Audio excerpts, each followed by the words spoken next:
झालं सर। तो good morning. आज का जनवरी मंथ का सेकंड लेक्चर है।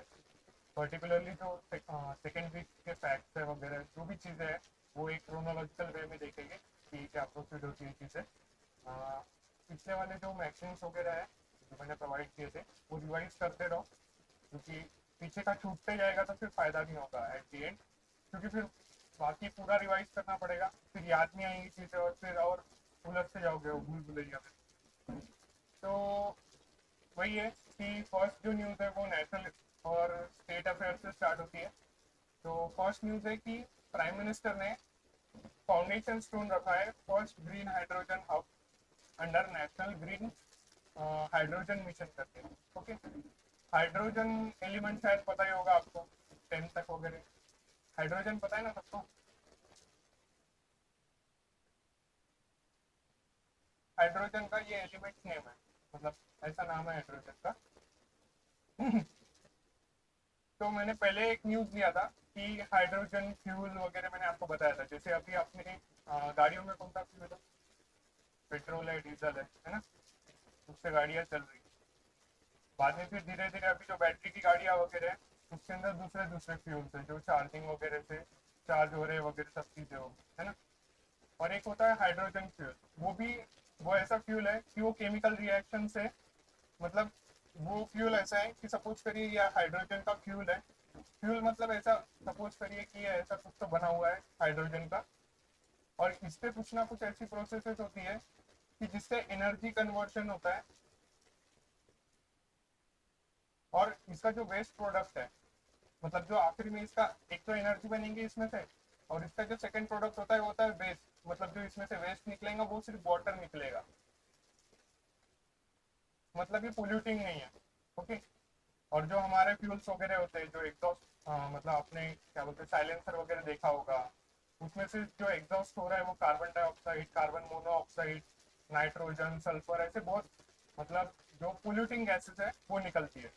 तो मेनली जो हाइड्रोजन प्रोजेक्ट वगैरह जो लाया जा रहा है या नेशनल हाइड्रोजन मिशन जो है पर्टिकुलरली, वो हाइड्रोजन को इस्तेमाल करते हुए कहाँ ना कहाँ वो पोल्यूटिंग गैसेस जो है वो एनवायरमेंट में कम करना चाहते हैं। ठीक है, इतना समझे आपको। तो आपको ये समझ गया होंगे कि यार कुछ तो हाइड्रोजन रिलेटेड एक एलिमेंट है जिससे भाई पोल्यूशन कम होगा। मैंने आपको बताया कि उससे दो ही चीज़ें होंगी, एक तो एनर्जी प्रोड्यूस होंगी वो फ्यूल से जब वो गाड़ी में होगा, और दूसरा वाटर प्रोड्यूस होगा, मतलब पोल्यूशन नहीं होगा। पर इसमें एक इशू है, हाइड्रोजन क्रिएट कैसे होता है। एनवायरमेंट में हाइड्रोजन है, सबको पता है कि हाइड्रोजन है करके, पर वो प्रोड्यूस, अब वो सिंगल, मतलब ऐसा अकेले में प्रेजेंट नहीं है। वाटर का फॉर्मूला क्या है, केमिकल फॉर्मूला H2O है।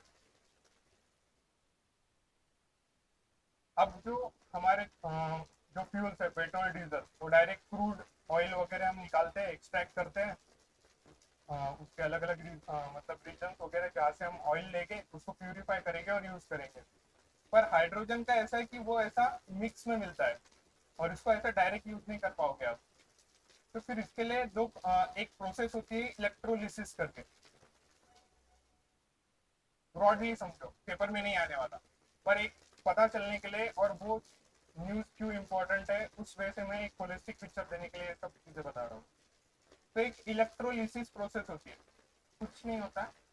जैसे सपोज करिए उस वाटर के अंदर से इलेक्ट्रिसिटी पास की जा रही है, इलेक्ट्रोलिसिस मतलब इलेक्ट्रिसिटी पास की जा रही है, और उसके वजह से क्या होगा, ये H2O जो है ना वो अलग हो जाएगा, मतलब H2 अलग हो जाएगा, मतलब ये हाइड्रोजन अलग हो जाएगा और ऑक्सीजन अलग हो जाएगा। उसकी वजह से फिर आप क्या करोगे, ये हाइड्रोजन आप एक्सट्रैक्ट कर सकते हो, और फिर एक्सट्रैक्ट करने के बाद उसका फ्यूल बनेगा, जैसे आपने एवर रेडी की बैटरी वगैरह देखी होगी सेल की वगैरह वगैरह, वैसे ही एक हाइड्रोजन की फ्यूल की बैटरी बनेगी, वैसे ही मोर और लेस तरीके से जो मैंने आपको बताया कि ऐसा हाइड्रोजन का फ्यूल बनेगा। ये ऐसा इलेक्ट्रोलिसिस प्रोसेस से इलेक्ट्रिसिटी पास ऑन करके हाइड्रोजन एक्सट्रैक्ट किया जाएगा, उससे फिर उसका हाइड्रोजन फ्यूल बनेगा, और उससे फिर गाड़ियां चलेगी, ये सब चीजें। पर अब इसमें एक इश्यू है कि ये इलेक्ट्रोलिसिस जो प्रोसेस है ना, ये मोस्टली कैसी हो रही थी पता है क्या, जो इलेक्ट्रिसिटी जनरेट हो रही थी वो कोल एनर्जी से प्रोड्यूस हो रही थी, मतलब कोल जलाया जा रहा था, उससे एनर्जी प्रोड्यूस हो रही थी, मतलब इलेक्ट्रिसिटी प्रोड्यूस हो रही थी। और उस इलेक्ट्रिसिटी से फिर ये इलेक्ट्रोलिसिस प्रोसेस चलाया जा रहा था और फिर हाइड्रोजन एक्सट्रैक्ट हो रहा था। मतलब क्या हो रहा था, एट दी एंड जो पोल्यूशन हो रहा था वो तो हो ही रहा था ना, क्योंकि इलेक्ट्रोलिसिस प्रोसेस के लिए उतना ही कोल जल रहा था, मतलब मोर और लेस जितना पोल्यूटिंग हो सकता है, और जो हम गाड़ियों में चला रहे हैं उसके लिए भी फिर उतना ही फ्यूल, तो फिर ले देके कुछ बचा नहीं आपके हाथ में। तो इसके बाद एक कंसेप्ट आया जो है नेशनल, एक ग्रीन हाइड्रोजन करके एक कंसेप्ट है, ग्रीन हाइड्रोजन, जो बहुत ज्यादा इंपॉर्टेंट है। ये ग्रीन हाइड्रोजन कैसे प्रोड्यूस होता है, उसके साथ भी वही प्रोसेस होती है, इलेक्ट्रोलिसिस होगा, हाइड्रोजन अलग होगा, फिर वो सब चीजें होगी, हाइड्रोजन का फ्यूल बनेगा। पर ये जो ग्रीन हाइड्रोजन है ना, उसमें सोलर एनर्जी, विंड एनर्जी, जो भी ऐसे रिन्यूएबल एनर्जीज है उसका इस्तेमाल करते हुए फिर वो इलेक्ट्रोलिसिस प्रोसेस चलाई जा रही। उसकी वजह से जो पोल्यूशन है वो हो नहीं रहा था एक्चुअली। तो अभी क्या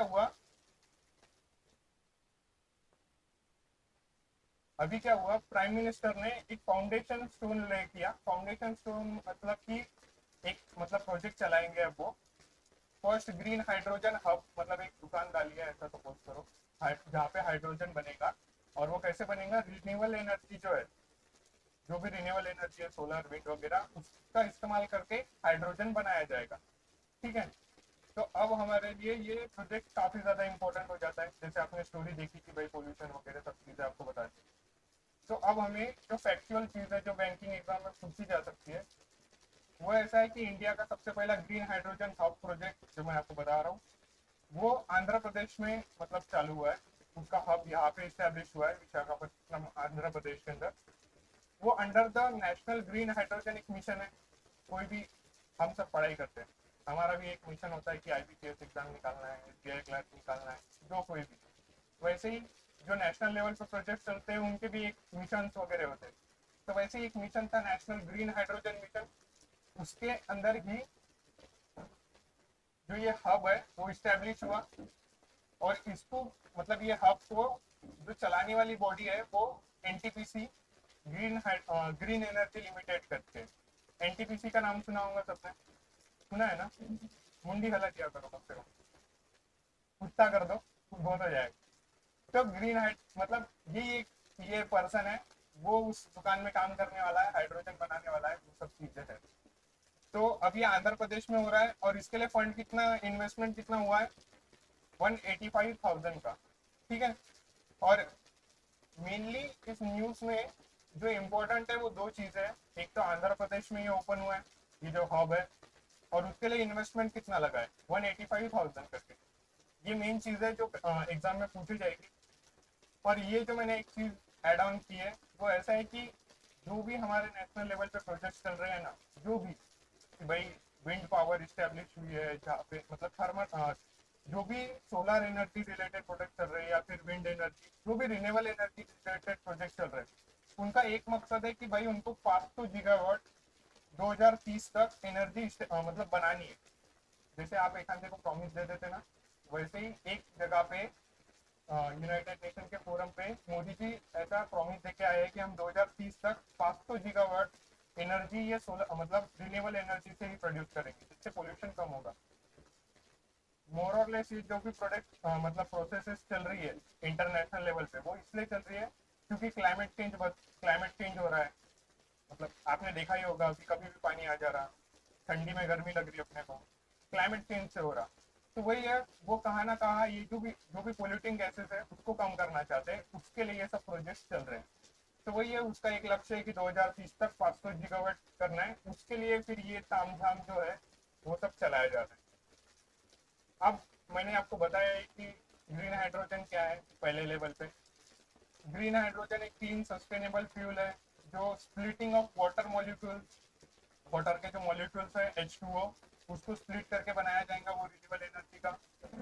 और it's a key component in the transition to low carbon economy. भाई इकोनॉमी में कार्बन का जो परसेंटेज है वो कम हो एज कम्पेयर टू प्रोडक्शन जितना हो रहा है उस हिसाब से। तो वही है, उसके लिए मैंने आपको बताया कि इलेक्ट्रोलिसिस प्रोसेस होगी, वाटर के मॉलिक्यूल ब्रेक होगा। समझा क्या नहीं आपको प्रॉपरली? मेरे को ध्यान में नहीं आता है आपके चेहरे देख के, इसलिए पूछ रहा हूँ वापस। इलेक्ट्रोलिसिस प्रोसेस वगैरह समझा ना आपको पूरा एक होलिस्टिक वे में, ठीक है। तो वो जो था, वो जो मैंने इलेक्ट्रोलिसिस प्रोसेस का पूरा तामझाम रचा था, वो था, वो स्टोरी थी इस चीज को याद रखने के लिए। जैसे मेरा ऐसा मानना है, आपको आपके घर वाले पहचान करा के देते होंगे किसी आदमी की, तो कैसे पहचान करा के देते, आपको क्या लगता है? ये फलाने का लड़का है, ढिमकाने का कोई तो है ना। पर ये बहुत अच्छी लैंग्वेज में हो गया। बताते टाइम में हमारे घर वाले, मैं बताता हूँ क्या बोलते हैं, ये लड़का पता है कि तेरे को, इसने चौथी के अंदर कॉइन निकल लिया था और इसके गले में अटक गया था। वो बंदा तुम्हारे को पूरी तरह से याद रहेगा कि ये समीर है और इसने कॉइन निकला था करके। वो जो इंसिडेंट है उसके वजह से आपको उस बंदे का नाम पता होगा या फिर उस बंदे में इंटरेस्ट जनरेट होगा।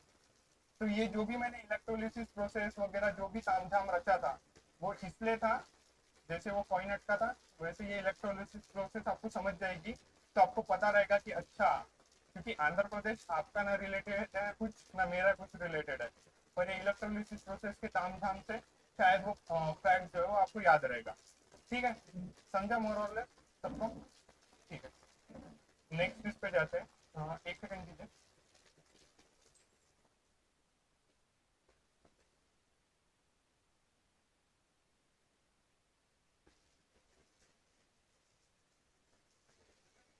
हाँ ठीक है, मैं वही देख रहा था रिकॉर्डिंग स्टार्ट हुई है कि नहीं।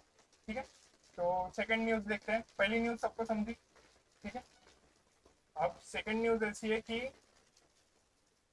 मोर और लेस हम सबने सुना है कि भाई नितिन, मतलब देखा है एट दी एंड कि नितिन गडकरी जी बहुत ज़्यादा रास्ते बना रहे हैं, नेशनल हाईवेज वगैरह वगैरह सब चीज़ें।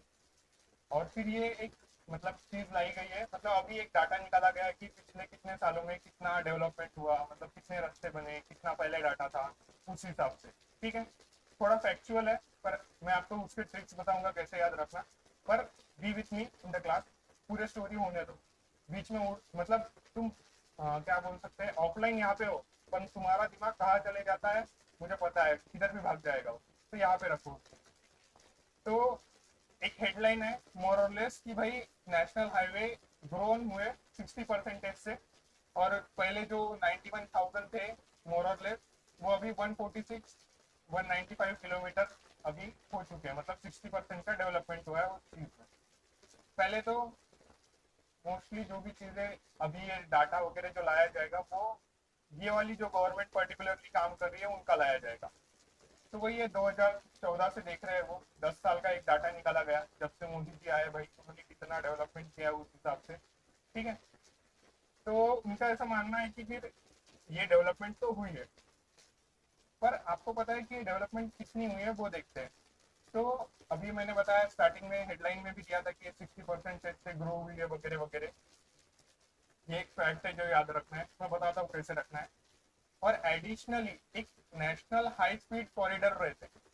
कॉरिडोर मतलब जब आप स्कूल में थे तो आपके क्लासेस के बीच में ऐसी एक क्या बोलते खाली गली हो, मतलब दो क्लासेस के बीच में पासेस होगा, जाने के लिए जो रास्ता रहता है उसको कॉरिडोर बोलते हैं। ठीक है, इंग्लिश में हाई फाई नाम देते हैं, वो कुछ भी उसका इतना इम्पोर्टेंस नहीं रहता, अच्छा नाम दे देते थे। तो वही एक नेशनल हाई स्पीड कॉरिडोर करके नाम दिया गया है। पर उसकी मतलब देखो पहले कितना था, वो 2014 के पहले सिर्फ 93 किलोमीटर था, और सिर्फ 10 साल में वो कितना गया है, 2474।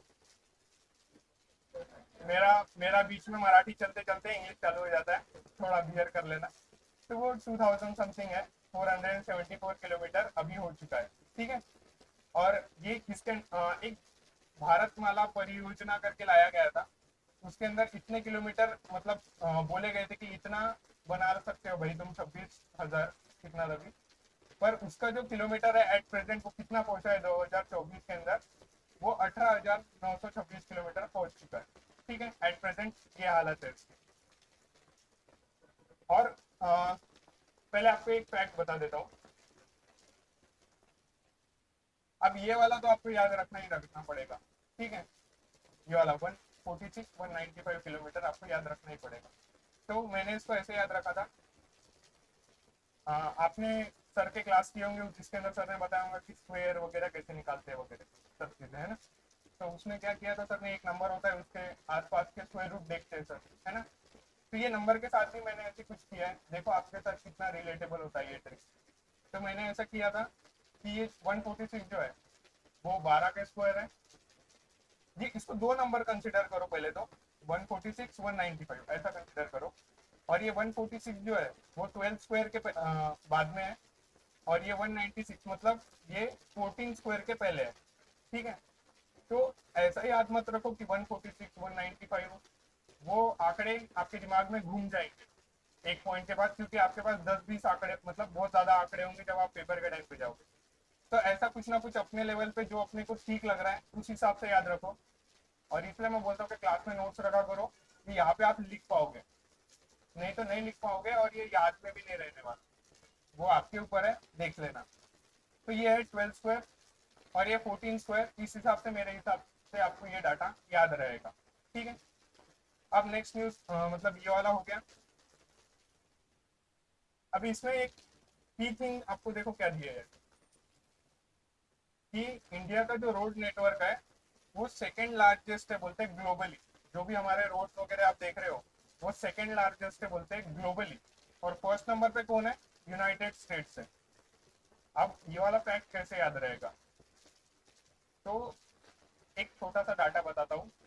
यूएसए कितना बड़ा है आपको क्या लगता है हमारे से? पहले तो इंडिया का जो लैंड एरिया है वो कितना है पता है आपको? कितना होगा? मोर और लेस 32 लाख स्क्वायर किलोमीटर है इंडिया का एरिया, लैंड एरिया बोल रहा हूँ। और यूएसए कितना बड़ा होगा आपके हिसाब से? मैं इतना बता दूं कि यूएसए बड़ा है, पर कितना बड़ा है आपको क्या लगता है इंडिया से? बहुत तो बहुत बड़ा है, वो तो मेरे को भी पता है। कितना होगा? कितना गुना होगा? अच्छा मैं ऐसा बता देता हूँ कि कुछ ना कुछ गुना है, डबल होगा। ओके, और किसका कुछ बोलना है? अरे तुक्का तो मार दो यार, बोलो ना, बोल दिया करो। अरे आपको ही बोल रहा हूँ, बोल दिया करो इतना। कितना है आपको क्या लगता है? कितना? 64? डबल ही बोल रहा ना, फिर हो गया ना। और कोई कुछ? अरे फेंकते टाइम में तो बराबर फेंक दिया करो, इतना क्या है? यूएसए 30 टाइम्स बड़ा है इंडिया से, 30 टाइम्स। समझ रहे हो? मतलब ये 32 लाख स्क्वायर किलोमीटर है और यूएसए 30 टाइम्स है, इंटू 32 लाख स्क्वायर किलोमीटर, इतना बड़ा है। और तब भी हम सेकंड नंबर पे है ग्लोबली और यूएसए फर्स्ट नंबर पे है। मतलब समझ रहे हो? मे बी आपको ये डाटा याद नहीं रहेगा कि इंडिया सेकंड नंबर पे है ग्लोबली रस्तों के हिसाब से, पर आपको जो ये फैक्ट पता है मैंने, ये मैंने नोट्स में नहीं दिया है, ये आपको क्लास में जब बैठे हो तभी लिखना पड़ेगा। अब वो तुमने नोट्स में लाए तो मेरी गलती है, पर यूएसए 30 टाइम्स बड़ा है। ये फैक्ट की वजह से जो मैंने आपको एक नया बताया है, उस वजह से शायद आपको ये सेकंड लार्जेस्ट है वो हिसाब से याद रहेगा। ठीक है, तो फैक्चुअल इन्फॉर्मेशन कंप्लीट होती है। सेकंड न्यूज पे जाते हैं कि क्या है।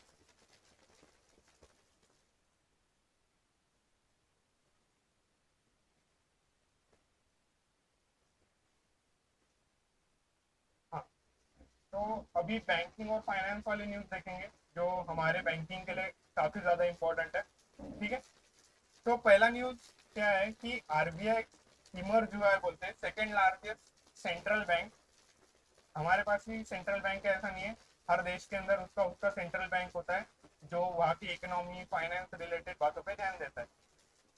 तो आरबीआई ऐसा सेकंड लार्जेस्ट सेंट्रल बैंक है बोलते हैं वर्ल्ड लेवल पे, जो गोल्ड मतलब गोल्ड बाइंग के इसमें नवंबर 2024 में मतलब ये वाले साल में हमने सबसे ज्यादा मतलब सेकंड नंबर पे हम है जिसने गोल्ड बाय किया है इंटरनेशनल लेवल पे, सबसे ज्यादा गोल्ड हमने बाय किया है, सेकंड नंबर पे है। और फर्स्ट नंबर पे कौन है? नेशनल बैंक ऑफ पोलैंड है।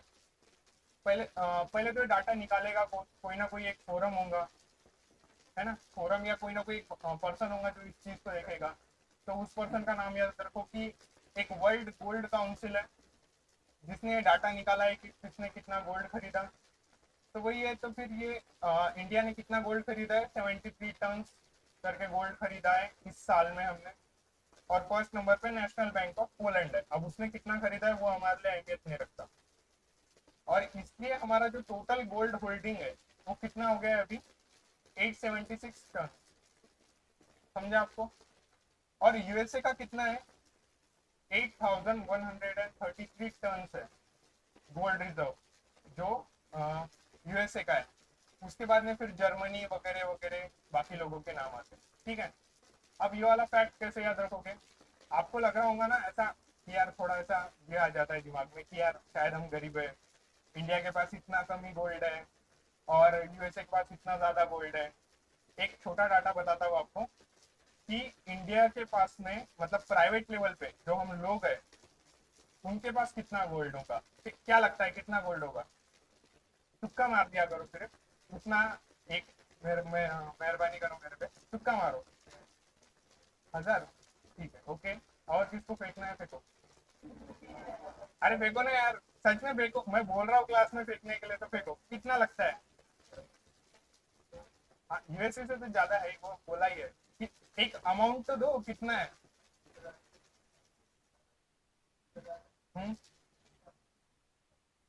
20,000 ना? ठीक है, एकदम ऐसा बोली लगाती जैसा मत करो। ठीक है, 20,000 टन लग रहा है, ओके। मोर और लेस फाइनल करते हैं। इंडिया के प्राइवेट लोग जो है, हम लोगों के पास 27,000 टन है गोल्ड। प्राइवेट लोगों के पास में 27,000 टन है। और ये डाटा देखने के बाद मेरे को पता चला कि क्यों लक्ष्मी बोल रहे लड़कियों को घर की। 27,000 टन है भाई, मजा गया क्या? आज यूएसए के पास में क्या मतलब कितना कम है सोच लो। मतलब अगर नहीं कुछ तो 33% कंसिडर करो मोर और लेस। हमारे पास 27,000। तो उस वजह से जो मैंने अभी आपको एक डाटा बताया जो इसमें नहीं है, उस वजह से आपको ये डाटा याद रहेगा कि ओके यूएसए फर्स्ट नंबर पे होगा पर हमारे पास 27,000 टन है। और हमारे आरबीआई के पास में बहुत कम है जो 8,776 है। इस पे से याद रख लेना कि इसका 10% वगैरह, मतलब इसका सिर्फ 10% ही इसके पास में मोर और लेस कुछ इस हिसाब से डाटा याद रखो। ये वाला डाटा हमारे लिए काफी मेन है कि 876, जैसे हम उल्टी गिनती करते हैं 8, 7, 6, 5, 4, उस हिसाब से याद रख लो। पर याद रखो, मुझे लगता है शायद ये डाटा पूछा जाए। और क्योंकि इस बार 73 टन लिया है हमने ये साल में, मतलब हमारे पास उससे पहले कम होगा, 803 टन वगैरह कुछ तो होगा। पर ये साल में हमने जो 73 टन लिए, उसके बाद हमारे पास 876 टन है, ठीक है। इसलिए डाटा याद रखना। और इसका जो हेडक्वार्टर है, हम इसलिए ही यूएस मतलब यूनाइटेड किंगडम को चोर बोला जाता है, क्योंकि वो गोल्ड का चोर पहले भी था और अभी भी उसने ही गोल्ड का सब एडमिनिस्ट्रेशन संभाला है। बुलियन मार्केट भी मैंने आपको बताया था कि उधर ही है करके, जब मैंने ले रहा था एक चीज बुलियन रिलेटेड। तो लंदन यूके में ही है उसका हेडक्वार्टर। और उसका ग्लोबल सीईओ वगैरह इतना कुछ याद मत रखो, सिर्फ इतना याद रखो कि उसका हेडक्वार्टर लंदन यूके में है करके, क्योंकि वो ऐसे भी याद नहीं रहने वाला। एक मेजर रिशफल हुआ है। एक बार देखो आपको हेडिंग से क्या ध्यान में आ रहा है मेरे को बताओ। इसमें हमें थोड़ा सा डीप डीप नहीं, थोड़ा सोचना है इस बारे में। हेडिंग्स पे ध्यान दो। और क्या लग रहा है, मतलब क्या हुआ होगा?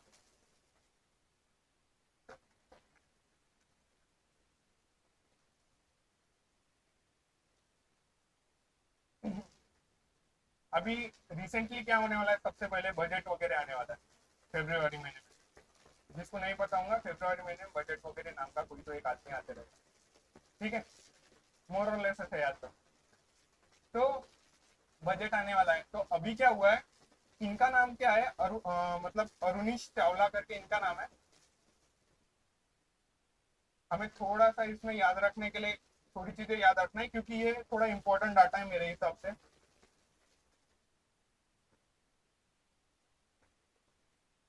तो इनका नाम क्या बोला मैंने? अरुणीश चावला।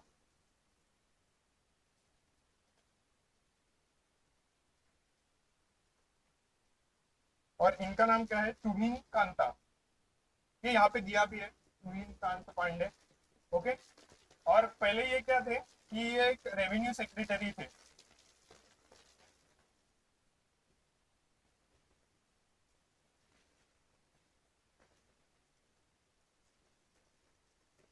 और ये एक दीपम नाम का एक है एडमिनिस्ट्रेटिव बॉडी, मतलब समझ लो थोड़ा सा। अभी मोर और लेस दीपम नाम की एक बॉडी थी, उसके ये एक सेक्रेटरी थे। पर अभी क्या हुआ इन्हें दीपम का सेक्रेटरी बना दिया गया है, अरुणेश चावला को, और इन्हें रेवेन्यू सेक्रेटरी बनाया है। मतलब इनका रोल अब ये निभाएंगे और इनका रोल अब ये निभाएंगे। अभी रिसेंटली ये चेंज हुआ है और इकोनॉमिक अफेयर मतलब इकोनॉमी से रिलेटेड है काफी हद तक, तो मेरे हिसाब से इस पे कुछ ना कुछ क्वेश्चन पूछने के चांसेस बढ़ जाते हैं, ऐसा मुझे लगता है पर्सनल लेवल पे। और रेवेन्यू सेक्रेटरी को अभी दीपम का सेक्रेटरी बनाया गया है और दीपम के सेक्रेटरी को रेवेन्यू सेक्रेटरी बनाया है। अब फैक्ट है, इसको याद रखने के लिए बस एक ही चॉइस है, ट्रिक है नहीं तो कुछ ना कुछ। तो मेरे हिसाब से ये वाला ट्रिक, ये वाला मीम तो सबने देखा ही होगा। अब वो भी मत बोलना कि नहीं देखा है करके, देखा होगा। तो इंस्टाग्राम वगैरह पे बहुत वायरल होता है। तो वही है कि अब इनका रोल इनको दे दिया और उधर का रोल इसको दे दिया। मोर और लेस इस तरीके से इसे याद रखना। जिन्होंने नोट्स की जेरोक्स निकाली है, एक ने भी निकाली होगी, तो ऐसा कुछ बना लेना फिगर, उससे चीज याद रहेगी। ठीक है। अब इसमें हमारे लिए थोड़ा और सीखने लायक है। दीपम क्या है, एक डिपार्टमेंट है for investment and public asset management. मतलब वो इन्वेस्टमेंट रिलेटेड चीजों पे ध्यान देता होगा और पब्लिक एसेट रिलेटेड चीजों पे ध्यान देता होगा।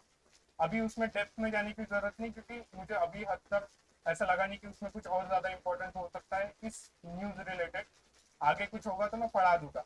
पर मोर और लेस याद रखो कि एक डिपार्टमेंट है वो इन्वेस्टमेंट रिलेटेड, और वो उस चीजों पे ध्यान देता है, और इनका रोल वगैरह चेंज हुआ है।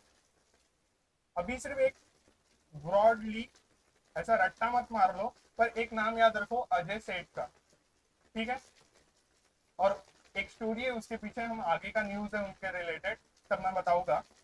तो मिस्टर चावला ने, मतलब अभी जो रेवेन्यू सेक्रेटरी का पोस्ट उनके हाथ से जाने वाला है, उनको रेवेन्यू सेक्रेटरी का पोस्ट दिया गया था अजय सेठ के बाद में। आपने संजय मल्होत्रा का नाम सुना है? तो पहले संजय मल्होत्रा जी रेवेन्यू सेक्रेटरी थे, फिर अब उनको क्या बनाया गया, आरबीआई के गवर्नर बना दिया गया। तो जैसे वो मतलब वो जगह खाली हो गई रेवेन्यू सेक्रेटरी की, फिर अजय सेठ मतलब ये जो पर्सन है, ये उस चीज को मैनेज कर रहे थे। ये वैसे इकोनॉमिक सेक्रेटरी है, पर ये अब फिर बाद में रेवेन्यू सेक्रेटरी की भी जॉब कर रहे थे। फिर क्या हो गया, अब उनका जॉब बहुत ज्यादा बाहर हो गया होगा, तो उसकी वजह से फिर मिस्टर चावला को वो रोल दिया गया, और अभी रिसेंटली मिस्टर चावला से हटा के तुहीन पांडे जी को वो रोल दिया गया। अब ये न्यूज इतनी ज्यादा कनेक्टेड है, इसलिए ऐसा क्या बोलते हैं, एक साइकिल के हिसाब से ही याद रखो। डायरेक्ट रट्टा मारने जाओगे तो वो कब फ्लश आउट हो जाएगा तुम्हारे दिमाग से आपको भी नहीं पता चलेगा। ठीक है। फिर यहाँ पे न्यूज खत्म करते हैं, ये आगे आने वाला है अजय सेठ रिलेटेड एक न्यूज, तब मैं क्लियर करूंगा वापस से संजय मल्होत्रा वाला सब चीजें। वो ऐसा फिक्स नहीं होता है जैसे अभी आईएएस वगैरह होते हैं, ये प्रॉपरली जो ये है इकोनॉमिक सेक्रेटरी रेवेन्यू सेक्रेटरी, ये सब आईएएस लोग हैं। इनका ट्रांसफर वगैरह चलते रहता है, इंटरनली क्या चलता है वो तो किसी को पता नहीं। वो सफल होते रहता है, ऐसा कुछ फिक्स नहीं होता। हम्म। अब ये न्यूज सबसे ज्यादा इंपॉर्टेंट है ऐसा मुझे लगता है। एक क्रेडेक्स करके प्लेटफॉर्म है, जिसको आरबीआई की तरफ से नॉड मिल गई है, मतलब अनुमति मिल जाना, नॉड मतलब अनुमति मिल जाना। किस चीज के लिए? तो एक ट्रेड्स करके प्लेटफॉर्म होता है उस चीज के लिए। ठीक है। तो अब हेडिंग से क्या ध्यान में आ रहा है मेरे को एक बार बताओ। वो न्यूज का अच्छा खासा डेप्थ है, मैं ऐसा नहीं बोल रहा हूँ कि आपको सब समझेगा, मतलब अभी हेडिंग के ऊपर से। पर सोचो क्या लगता है, ये हेडिंग पे से क्या ध्यान में आ रहा है? और अगर इस न्यूज को अगर समझना है या फिर, तो आपको क्या क्या जानना पड़ेगा चीजें, आपको क्या लगता है? वो बता दो।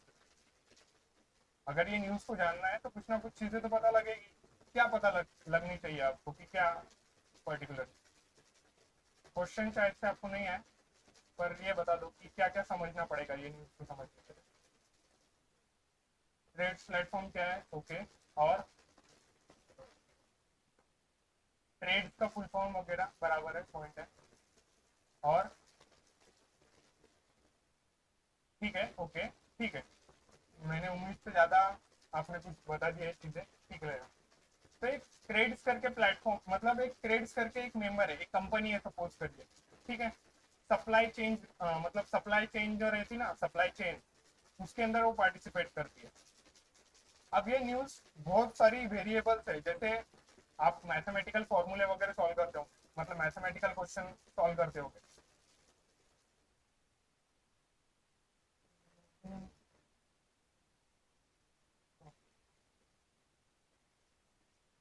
ठीक है, छोड़ो।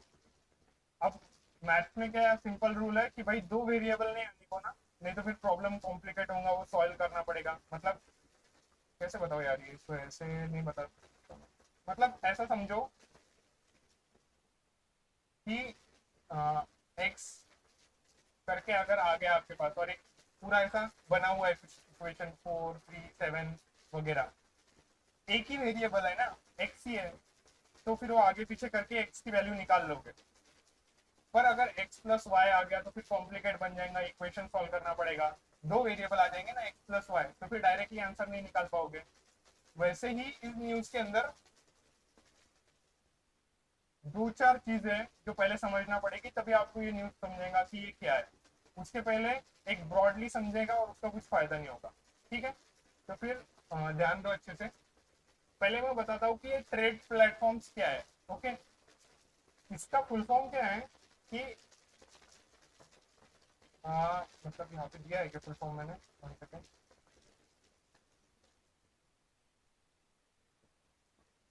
हाँ, देखिए इसका फुल फॉर्म है ट्रेड रिसीवेबल्स डिस्काउंटिंग सिस्टम। तो वो अभी, हाँ सर, सही टाइम। हम्म, तो सपोज करिए कि अब ये एमएसएमई, हाँ एमएसएमई पता है ना सबको, micro small and medium enterprise. ठीक है, तो ये एमएसएमई है। अब ये ट्रेड करती किसी ना किसी के साथ में, समझो इसने ऐसे बहुत सारे लोगों के साथ ट्रेड किया, 1 2 3 4। ठीक है, अब इन्होंने ट्रेड किया मतलब इसके पास से कोई ना कोई गुड्स इन्होंने लिए होंगे चारों ने, है ना। फिर अब ये गुड्स लेने के बाद में क्या होता है, अब इनके व्यवहार ऐसे 100 200 रुपए के, 1000 2000 के व्यवहार नहीं रहते। जो बड़ी बड़ी एमएसएमई रहती है उनके ऐसे करोड़ों में लाखों में व्यवहार रहते हैं। तो क्या होता है, वही रूल है, जैसे आप बिजनेस में उतरोगे तो आपको पता चलेगा कोई समय पे पैसे वापस नहीं करेगा आपको। फिर आपके अगर समय पे पैसे वापस नहीं मिलेंगे, मतलब इन्होंने गुड्स ले लिए इसके, पर इन्होंने समय पे पैसे वापस नहीं किए आपके, फिर इसके लिए क्या करना पड़ेगा, कोर्ट में जाना पड़ेगा, रिसीट दिखाना पड़ेगी और सब चीजें चलेगी फिर। और फिर कोर्ट के केसेस लंबे चलेंगे, और उसकी वजह से फिर क्या होगा, जो ये गरीब आदमी है, क्योंकि इसके पास तो ले दे के जो पैसे थे उसमें इन्होंने गुड्स बना दिए, जो गुड्स बनाने थे। अब अगर ये कोर्ट में जाएगा तो उसके पैसे अलग लगेंगे और सब चीजें चलेगी। फिर अब इसके लिए कुछ ना कुछ ऐसा चाहिए था कि भाई ये एमएसएमई के जो पैसे है ना वो जल्दी मिल जाए। ठीक है, एट दी एंड एमएसएमई को उसके पैसे मिल जाए, ये हमारा सबका मकसद था, जो ये बॉडी के पीछे थे। फिर इन्होंने क्या करे कि भाई इनको पूछे पहले गवर्नमेंट ने कि भाई तुम्हारे पेमेंट क्यों सही टाइम पे दे नहीं रहे। तो बोले हमारे पीछे ये खर्चा रहता, वो खर्चा रहता, कारण दिया उन्होंने एक्ट। ठीक है, फिर इस बीच में एक प्लेटफॉर्म का जन्म हुआ, TREDS। पहले तो उसके नाम पे से आपको ब्रॉडली चीज समझेंगे, ट्रेड रिसीवेबल, मतलब ट्रेड होने के बाद में जो वो एमएसएमई है उसको कुछ ना कुछ पैसे मिलना चाहिए। तो ट्रेड रिसीवेबल डिस्काउंटिंग सिस्टम, पहले इतना समझ लो कि वो ट्रेड रिसीवेबल से मतलब ट्रेड करने के बाद जो एमएसएमई को पैसे मिलना चाहिए थे वो नहीं मिले, तो उसके लिए कुछ ना कुछ मैकेनिज्म लाया जाएगा, जो अभी मैं बताने वाला हूँ कि क्या है। तो ये ट्रेड रिसीवेबल्स, इसमें क्या होता है कि अब बहुत सारे इसमें बैंक्स होते हैं इन्वॉल्व, बैंक होते हैं, बाद में फिर नॉन बैंकिंग फाइनेंशियल कंपनी होती है जो इन सब में इन्वॉल्व होती है। फिर वो क्या करती है, ये एमएसएमई इसके पास जाता है, ट्रेड रिसीवेबल्स के पास में, कि भाई मेरे मेरे पास ये देखो, ये मेरे पास स्लिप है, ये मेरा बिल है, जो इस बंदे ने इतना इतना देना चाहिए था और इसने अभी तक नहीं दिया है। ये आदमी भी इस पर रजिस्टर्ड होता है। फिर क्या होता है, ये आदमी भी इस पर रजिस्टर्ड है, ये एमएसएमई भी इस पर रजिस्टर्ड है। फिर क्या होता है, ये जो आदमी की रिसिप्ट है इसके ऊपर बोली लगती है कि भाई तेरा इतना है, 100 रुपए है, मैं तेरे को 95 दे दूंगा। मतलब एक मोर और लेस उस रिसिप्ट को मतलब बोली लगती है, जैसे आपने मूवीज वगैरह में देखा होगा कि किसी घर की बोली लगती है, तो वैसे ही इस रिसिप्ट की बोली लगती, मतलब वो ट्रेड रिसीवेबल्स जो है ना, उसकी यहाँ पे बोली लगेगी। ठीक है, फिर बोली लगने के बाद में वो डिस्काउंट इस पे, मतलब जो इसको परवड़ेगा उस इस पे ये जो बैंक्स है यहाँ पे के, वो फिर सैंक्शन करके इसको पैसे दे देंगे। मतलब इसकी जो रिसिप्ट है उसके ऊपर ये बैंक इसको पैसे दे देंगे, ये नहीं देगा। और फिर वो इससे वसूल करेगा ये bank, non banking financial company, मतलब जो भी इसमें है जो फाइनेंस दे सकते, वो फिर आखिरी में इस आदमी से, क्योंकि ये दोनों का फिर ये मिडल मैन है ना, मोर और लेस कंसिडर करो, फिर ये बंदा इससे आखिरी में वसूल करेगा। अभी पर इसको जो एमएसएमई को पैसे चाहिए थे उसके, वो मिल जाएंगे। अब मेरे को सच्ची सच्ची बताओ, किसको ये समझ गया पूरा अच्छे से? कौन? एमएसएमई की नहीं, डिस्काउंट मतलब इतने भी डिस्काउंट में नहीं कि लॉस में रहेगा। क्योंकि क्या होता है, अब ये व्यवहार, मतलब जैसे डीमार्ट में जाते हो, डीमार्ट में आपको बहुत सारी चीजें सस्ते में मिलती है, तो फिर वो उसका नुकसान हो रहा है क्या उसमें? क्योंकि एमआरपी के प्राइस पे तो दे सकती है ना, एमआरपी के प्राइस से कम में दे रहा ना, तो उसका नुकसान हो रहा क्या? नहीं हो रहा। क्योंकि एमआरपी ऐसी चीज रहती कि एमआरपी ऐसा नहीं रहता कि इतने में ही देना तभी इसका पैसे निकलेंगे, ऐसा नहीं रहता। एमआरपी मतलब रहता कि भाई इतने हद तक ये चीज को बेचा जा सकता है। और फिर डिमांड जो है वो स्टॉक में लेता होगा, स्टॉक में लेने की वजह से फिर उसको पैसे मिलते होंगे, मतलब उसमें फायदा होता है स्टॉक में लेने के बाद। क्योंकि फिर उसका मतलब कुल्हड़ चाय वगैरह पी होंगे आपने पुणे वगैरह में यहाँ पे, तो बाद में फिर अब तुम ये भी सोच सकते हो कि यार ये 12 रुपए की चाय दे रहा हूँ, बाद में कुल्हड़ भी फोड़ दे रहे हैं हम, फिर इसका नुकसान हो रहा होगा क्योंकि कुल्हड़ के पैसे जा रहे हैं। वैसा नहीं रहता, वो इतना चीप प्राइस में मिलता है आपको, अगर बहुत ज्यादा अमाउंट में आप ले रहे होंगे तो उसके वजह से फिर जो वो क्या बोल सकते हैं, आपका नुकसान नहीं होता, उसमें आखिर में पैसे ही मिलते हैं। ऐसा एक ब्रॉडली समझो, कोई भी चीज अगर बहुत बड़ी अमाउंट में ली जाएगी ना, तो वो थोड़ा सस्ते में मिलते हैं। आप खुद भी यहाँ पे एडमिशन करने आए होंगे, तो 4 लोग अगर लेके आए तो अरे सर थोड़ा कुछ कम कर दो, है ना, ये चीज हुआ होगा, इनफॉर्मली ये चीज हुई होगी। तो वैसा ही समझो कि ये भी अगर बहुत ज्यादा अमाउंट में दे रहे होंगे तो इनका फायदा होगा, क्योंकि स्टॉक में बेचने के बाद थोड़ा बहुत अगर सस्ते में भी अगर बेचा गया, तब भी इस बंदे का फायदा ही होता है एमएसएमई का। आप समझ गया? आपको सच्ची बताओ समझ गया क्या? मेरे को तुम्हारे चेहरे देख के समझ में नहीं आता है।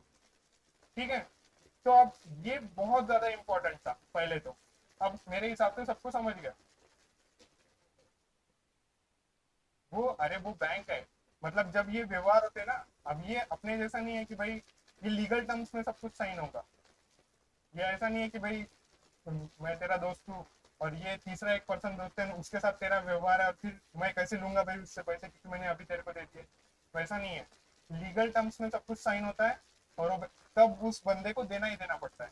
मैंने स्टार्टिंग में क्या बोला था कि कंपनियां जो भी बहाने बनाएंगी उस वो एमएसएमई के साथ वो खेल सकती है, पर एक बैंक के साथ, नॉन बैंकिंग फाइनेंशियल कंपनी के साथ नहीं खेल सकती, क्योंकि कुछ उनका उतना उनको पता है कैसे पैसे निकालना है, वो वही खेल खेल रहे हैं इतने साल से। तो अभी है ट्रेड रिसीवेबल्स, ट्रेड रिसीवेबल्स बताया था मैंने आपको, और डिस्काउंटिंग मतलब वो थोड़ा डिस्काउंट पे बेचते हैं उनकी वो स्लिप वगैरह, इसलिए उसको डिस्काउंटिंग सिस्टम बोलते हैं।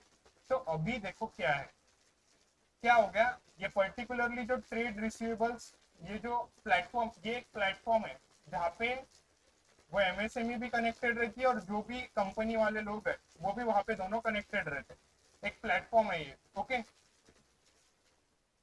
तो फिर ये पर्टिकुलरली जो प्लेटफॉर्म लाया गया ये एमएसएमई के लिए ही लाया गया है, और कोई कंपनी इस पे मतलब सप्लाई का काम नहीं कर सकती है।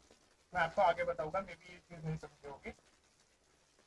तो अभी क्या हो गया, जब ये प्लेटफॉर्म बन रहे, अब ये प्लेटफॉर्म भी अलग अलग लोगों के ले रहे थे, तो अभी 5 प्लेटफॉर्म है अपने प्रेजेंटली। जो ये TREDS है, ये एक इलेक्ट्रॉनिक प्लेटफॉर्म है जहाँ पे ये फैसिलिट होता है, जो तो आपको मैंने बताया कैसे फैसिलिट होता तो। और इसके अंदर कितने लोग रहते, एक सेलर रहता, बायर रहता और फाइनेंसर रहता। जैसे मैंने आपको बताया वो कंपनी रहेंगी, सेलर मतलब एमएसएमई रहेगा, और फाइनेंसर मतलब वो bank, non banking financial company, जो मैंने आपको क्लियरली आगे बताया कि। तो अभी क्या हो गया कि ये एक ही प्लेटफॉर्म नहीं है, इसके अंदर अभी 5 प्लेटफॉर्म रजिस्टर्ड है, जो मैं आगे बताऊंगा कौन कौन से है। तो उसमें से एक प्लेटफॉर्म जो नया अभी अभी बनाया उसका नाम है क्रेडेक्स करके, ठीक है, समझा। अब इसमें who can participate as seller, बेचने वाला आदमी कौन होगा यहाँ पे, तो सिर्फ और सिर्फ एमएसएमई होगा। मेरे हिसाब से अगर घुमाना होगा तो यहाँ पे घुमाने के लिए बहुत सारी चीजें होंगी, क्योंकि उसका जो नाम है TREDS, उसमें से ऐसा कुछ ध्यान में नहीं आ रहा कि ये सिर्फ एमएसएमई से जाएगा, ठीक है। और who can participate as a buyer, कौन खरीदने वाला बन सकता है, तो भाई सभी लोग, government, corporate, public sector undertaking, सभी लोग, ठीक है। हाँ, who can participate as a financer, finance कौन करेगा, bank, non banking financial companies, other financial institution, सभी लोग, समझ गया। अब जो उस न्यूज रिलेटेड, वो क्रेडिट रिलेटेड जो न्यूज थी, पहले आपको बेसिक बता दिया, अब वो जो न्यूज थी जहां से क्वेश्चन पूछा जाएगा एट दी एंड, वो उस पर ध्यान देते हैं। Credex became fifth RBI regulated trades platform in India, ठीक है। और अदर चार कौन है, RXIL, इनवॉइस स्मार्ट, ये एक नजर घुमा लेना। मेरे हिसाब से शायद इस पे क्वेश्चन पूछा जा सकता है, क्योंकि थोड़ा सा न्यूज में चल रहा है। एक नजर भी आप घुमा लोगे तो आपको ब्रॉडली याद रहेगा कि कुछ ना कुछ एक्सचेंज रिलेटेड था, या मार्ट रिलेटेड था, एक्स था उसके बीच में RXIL के, बाद में C2 ट्रेड, मतलब ट्रेड्स, TREDS प्लेटफॉर्म जो अभी अपन ने बताया उसी के नाम है उसके ऊपर, तो ऐसा ब्रॉडली याद रखो। और फिर ये जो भी कंपनी है जो यहाँ पे रजिस्टर्ड होना चाहती है, उनका टर्नओवर 250 करोड़ होना चाहिए, ये एक फैक्ट सबसे ज्यादा इम्पोर्टेंट है, ठीक है। और अभी अभी मेरे को बताओ, मैंने क्या बताया बार बार एम्फेसाइज करके कि ये MSME का पार्ट है, मतलब जो MSMEs है वो ही सप्लाई इसमें पार्ट रह सकती है।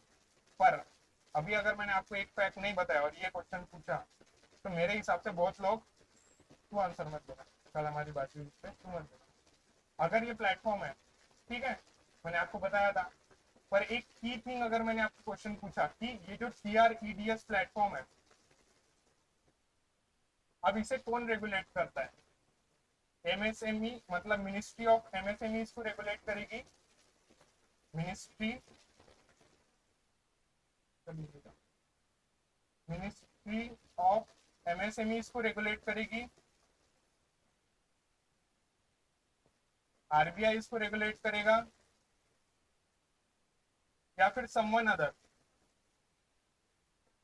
RBI इसको रेगुलेट करता। ये एक बात याद रखना। पहले मेरे को बताओ RBI तक पहुंचे कैसे, क्योंकि पिछले बार भी मैंने ऐसा क्वेश्चन पूछा था, और उस टाइम पे मैंने बोला था कि NHB के टाइम पे, नेशनल हाउसिंग बैंक के टाइम पे मैंने बोला था, और तब भी ऐसा हर केस में नहीं होगा। ये एक ग्लिच है जो मैंने पिछले क्लास में बताया था, इसलिए शायद से आपको आया, नहीं तो आता नहीं था, ठीक है। अब सेकेंड चीज देखते हैं इसका अगला न्यूज क्या है, ठीक है। तो वही है अभी ब्रॉडली, ये जो प्लेटफॉर्म है वो रेगुलेट होता है RBI की तरफ से, और एक इंटरनेशनल ट्रेड फाइनेंस सर्विसेज करके है, उसको एक international financial services central authority है, वही उसको रेगुलेट करती है। इतना मोर और लेस याद रखो। यहाँ पे एक चीज मैंने और भी बताया है कि क्रेडेक्स जो है वो एक थर्ड कंपनी है जो ट्रेड्स और ITFS लाइसेंस दोनों है उसके पास।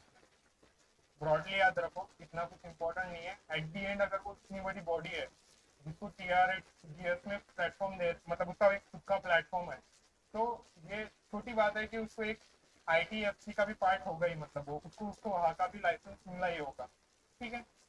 क्योंकि कोई भी आदमी अपना, क्या बोलते हैं, बिजनेस बढ़ाना ही चाहेगा। अब एक नेक्स्ट न्यूज है, वो है रिजर्व बैंक इनोवेशन हब करके। तो वो उसका एक प्लान है, एक IIMA वेंचर्स है, उसके साथ उसने एक मतलब प्रोग्राम लॉन्च किया जो वुमेन सेंट्रिक है।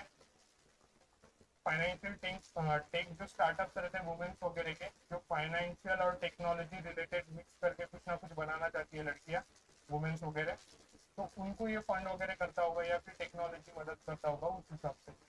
तो पहले तो ये जो रिजर्व बैंक इनोवेशन हब है वो कंप्लीट सब्सिडरी है, मतलब उसी ने इसे बनाया है, RBI ने। और उसके साथ अभी एक प्रोग्राम है IIM का, मतलब IIMA का वेंचर का, उसमें उन्होंने एक स्वर्ण आदि टेक्स्ट प्रिंट करके लॉन्च किया है। ये नाम थोड़े मतलब शायद से मेरे हिसाब से एम्फेसाइज रहते, और यहाँ पे क्वेश्चन कुछ ना कुछ क्लिक होता, तो ये नाम याद रखना। तो ये पर्टिकुलरली क्या करने वाला है स्वनारी में। अब स्वनारी में से आपको ऐसा डायरेक्टली पता नहीं चलने वाला कि इसका एम क्या होगा या किसके लिए काम कर रहा है, तो वो इसका इंपॉर्टेंट होता है। अगर वो आपको स्वनारी नाम भी दे दिया, मतलब एट द एंड पूछते टाइम में स्वनारी का कुछ ना कुछ पूछेगी कि भाई स्वनारी में मतलब वुमेन सेंट्रिक है, तो क्या वुमेन सेंट्रिक है। तो इसमें ऐसा है कि जो भी फाइनेंशियल टेक है, मतलब फाइनेंस और टेक्नोलॉजी मिलके अगर कोई काम कर रहे हो, जो भी स्टार्टअप है इस फील्ड में फाइनेंशियल और टेक्नोलॉजी मिक्स करके, तो उस स्टार्टअप को आरबीआई इनोवेशन हब मदद करेगा। ये मेनली एक मतलब उसका की पॉइंट है। और वही फिर क्या देंगे उसमें, तो स्ट्रेटेजिक रिसोर्स देंगे, सलाह देंगे, बाद में फिर ग्रांट देंगे, थोड़ा बहुत पैसे वगैरह देंगे, फंडिंग सपोर्ट वगैरह की जाए। और इसका जो मतलब हेडक्वार्टर है वो बेंगलुरु कर्नाटका में है, और उसके सीईओ है राजेश बंसल। मेरे हिसाब से ये दोनों भी चीज़ें काफ़ी इंपॉर्टेंट है, तो याद रखना। हेडक्वार्टर तो आपको मोर और लेस याद रह जाएगा एक तरीके से, क्योंकि जो भी टेक्नोलॉजी रिलेटेड है चीज़ें मेनली वो बेंगलुरु वगैरह के एरिया में होते हैं, जहाँ पे टेक्नोलॉजी हब है। हमारा इंडिया का सिलिकॉन वैली मतलब बेंगलोर बोला जाता है। सिलिकॉन हब मतलब पता है क्या आपको, क्या सिलिकॉन मतलब पता है क्या, सिलिकॉन सिटी वगैरह ऐसा कुछ सुना है क्या। तो यूएसए की एक सिटी है जहाँ पे मेनली टेक्नोलॉजी वाले लोग रहते हैं, मतलब आईटी प्रोफेशनल, मतलब काम करते हैं वगैरह। तो उस सिटी को सिलिकॉन सिटी बोला जाता है। और हमारे बेंगलोर मतलब हमारे लिए हमारी जो सिलिकॉन सिटी है वो बेंगलोर है, ये याद रखना। ठीक है, ये इस हिसाब से याद रखो, जैसे गंगा है, मतलब ये जो मैं आपको बोला था सिलिकॉन सिटी, उसके हिसाब से बोल रहा हूँ। गंगा रिवर है, हमारे इधर नहीं आती, ठीक है, पर हमारे गोदावरी को हमारे इधर की गंगा बोला जाता। तो ऐसा उपनाम जो देते ना ऐसी बोलने के लिए, क्योंकि वो उतनी विशाल होगी या फिर उसकी कैरेक्टरिस्टिक कुछ ना कुछ गंगा के साथ मिलते होंगे, इसलिए गोदावरी को ऐसे गंगा बोला जाता है। वैसे गंगा गोदावरी नहीं, पर एक ब्रॉडली बता रहा हूँ।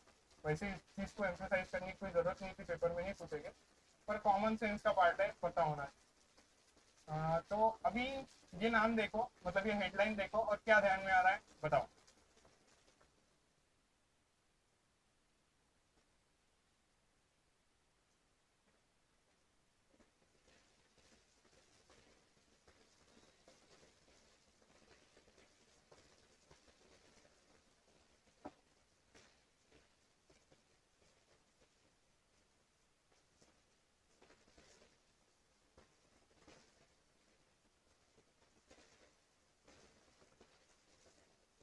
एक सेकंड देखो, मैं एक मिनट में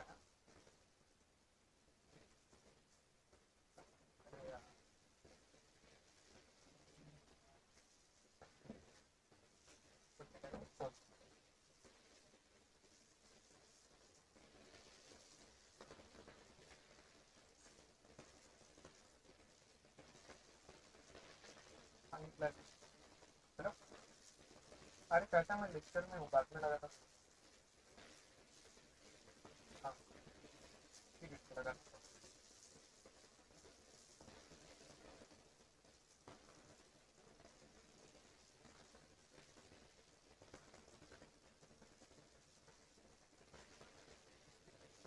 बताओ, कुछ ध्यान में आ रहा है, क्या आ रहा है बताओ। मतलब क्वेश्चन क्या पूछे जाएंगे अगर इसमें से कुछ ना कुछ पूछा जाएगा तो। ओके हाँ। मेरे पे चेहरा ही नहीं दिख रहा, कौन बोल रहा है, अच्छा अच्छा ओके हाँ बोलिए। हाँ, किसे रिप्लेस करके नॉमिनेट किया बराबर है, और लड़कों में किसी का दिमाग चल रहा है।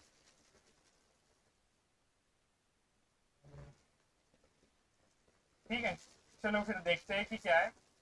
एक सी एस सेट्टी करके है, सबको पता ही होगा। कौन है C S Setty, S B I के है। ओके, तो अभी सी एस सेट्टी साहब को और उदय कोटक जी को नॉमिनेट किया है गवर्निंग काउंसिल के अंदर। काउंसिल का नाम क्या है, N I I F T L के अंदर।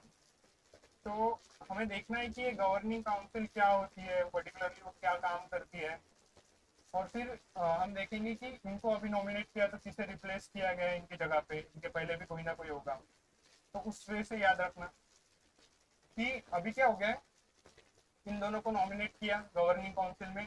पहले तो निफ्ट का फुल फॉर्म पूछा जाएगा मेरे हिसाब से। निफ्ट का मतलब वो निफ्ट सीएल का फुल फॉर्म पूछा जाएगा, national investment and infrastructure fund trustee limited. तो ये एक सपोज करो कि एक ट्रस्टी लिमिटेड करके है, और उसमें इन दोनों को नॉमिनेट किया गया। मतलब ये CS शेट्टी साहब जो है उन्हें, मतलब उन्होंने किसको रिप्लेस किया है, दिनेश खरे को, क्या इसको खरा, वो पहले थे SBI के मतलब चेयरमैन। पहले दिनेश खरे थे और बाद में अभी CS शेट्टी है। और इसलिए जब वो मतलब मैं बताऊंगा आपको, ये बॉडी के अंदर ऐसा है कि जो भी SBI का चेयरमैन होता है वो उस चीज का भी मेंबर बन जाता है, वो निफ्ट का। और एक उदय कोटक है जो कोटक महिंद्रा बैंक के है फाउंडर और डायरेक्टर, उन्होंने टीवी मोहनदास पई करके है, उन्हें रिप्लेस किया है उस बॉडी के अंदर। तो वही है, एक बॉडी है जिसमें निर्मला सीतारमन जी होते हैं। निर्मला सीतारमन जी पता ही होगा सबको, पॉपकॉर्न की वजह से पता होगा मेरे भी। तो अभी चेयरमैन बनाया गया, वो एक चेयरमैन है इस 6 मेंबर बॉडी के अंदर। और अदर मेंबर्स कौन है, अजय सेठ है, जो मैंने आपको बताया कि वो इकोनॉमिक सेक्रेटरी है, पहले हुआ था इनका बात, वो इकोनॉमिक सेक्रेटरी है। और अब इतने नाम याद मत रखो, जो अजय सेठ का नाम चल रहा था बहुत ज्यादा न्यूज में, इसलिए याद रखो। वो मैंने आपको बताया भी कि वो संजय मल्होत्रा की जगह ली थी वगैरह, उस हिसाब से आपको थोड़ा बहुत याद होगा उस चीज के बारे में। और ये जो है निफ्टीएल प्लेटफॉर्म, वो क्या करता है, एडवाइजरी काउंसिल है उसकी, और वो एडवाइस करता है national investment and infrastructure fund related चीजों में। मतलब सपोज करो, जैसे हमारे घर वाले हमारे मामा को फोन लगाते कि यार ये इंजीनियरिंग करने को बोल रहा था, करानी है नहीं करानी है, मतलब वैसी सलाह लेते हैं। तो सपोज करो ये जो एक प्लेटफॉर्म है निफ्टीएल करके, वहां पे भी इन 6 लोगों की सलाह ली जा रही है। कौन ले रहा है सलाह, अभी यहाँ पे निर्मला सीतारमन जी इन 6 लोगों की सलाह मांग रही है कि करना चाहिए नहीं करना चाहिए इस पॉइंट रिलेटेड चीजों में। तो बस इतना ही इंपॉर्टेंट है इस न्यूज रिलेटेड। पर इन दोनों के नाम याद रखना। पहले तो ये उदय कोटक का नाम आपको डायरेक्ट याद रहेगा क्योंकि कोटक महिंद्रा बैंक के हिसाब से। और CS सेट्टी का मेरे हिसाब से सबको याद हो ही गया, बहुत बार मतलब नाम चल रहा था उनका। और उनके पहले कौन थे, दिनेश खरे करके थे। ओके, अब ये याद रखने की जरूरत नहीं क्योंकि 2015 की न्यूज है। हाँ, अब ये थोड़ा इम्पोर्टेंट है, ध्यान दीजिए। ये फैक्चुअल है काफी ज्यादा, पर मैंने इसमें थोड़ा एक ट्रिक निकाला है। एक all India state bank officers federation है, तो उसने इलेक्ट किया है रूपम रॉय को एज न्यू जनरल सेक्रेटरी। ठीक है, तो अब इससे से क्या क्वेश्चन बनेगा कि भाई इनसे पहले कौन था वगैरह वगैरह सब। ठीक है, पर पहले हमारे को ये देखना पड़ेगा कि ये ऑफिशियल फेडरेशन जो है वो कैसी बॉडी है, वो क्या करती है। मतलब ये मोर और लेस ऐसी बॉडी है ना, जो बैंकर्स लोग हैं, ऑफिसर्स वगैरह, उन लोगों की बैठक रहती। मतलब all India state bank officers federation मतलब एक 15 एफिलिएटेड 14 सर्कल एसोसिएशन, मतलब इंडिया लेवल पे जो भी SBI के लोग होंगे वगैरह, मतलब SBI नहीं, पूरे जो बैंक फैटर्निटी के लोग होंगे वो मिलते होंगे। और उसमें 80,000 से ज्यादा लोग हैं। फिर उनके क्या बोलते हैं, जैसे SP महामंडल का संप हुआ था, फिर एक आदमी आ गया था और उसने संप करार कर दिया था, सब लोग मिलके फिर उस चीज पे फॉलो कर रहे थे क्योंकि वो उनके हक मांग रहे थे वगैरह वगैरह सब कुछ। तो वैसे ही सपोज करो ये एक ऐसी ऑर्गेनाइजेशन है, एक यूनियन मान लो, कि जो ऑफिसर जो लोग हैं, एक 80,000 लोगों की संगठन है, और वो जो लोग हैं उनके बारे में सोचती है, काम करती है उस रिलेटेड। तो अभी रिसेंटली उनका जो मतलब जनरल सेक्रेटरी है वो चेंज हुआ है, उनका प्रेसिडेंट चेंज हुआ है, तो इसलिए ये न्यूज में थी। और अभी जैसे SBI क्लर्क वगैरह का एग्जाम है, तो मेरे हिसाब से शायद इस पे पूछने के थोड़े चांसेस बढ़ जाते हैं।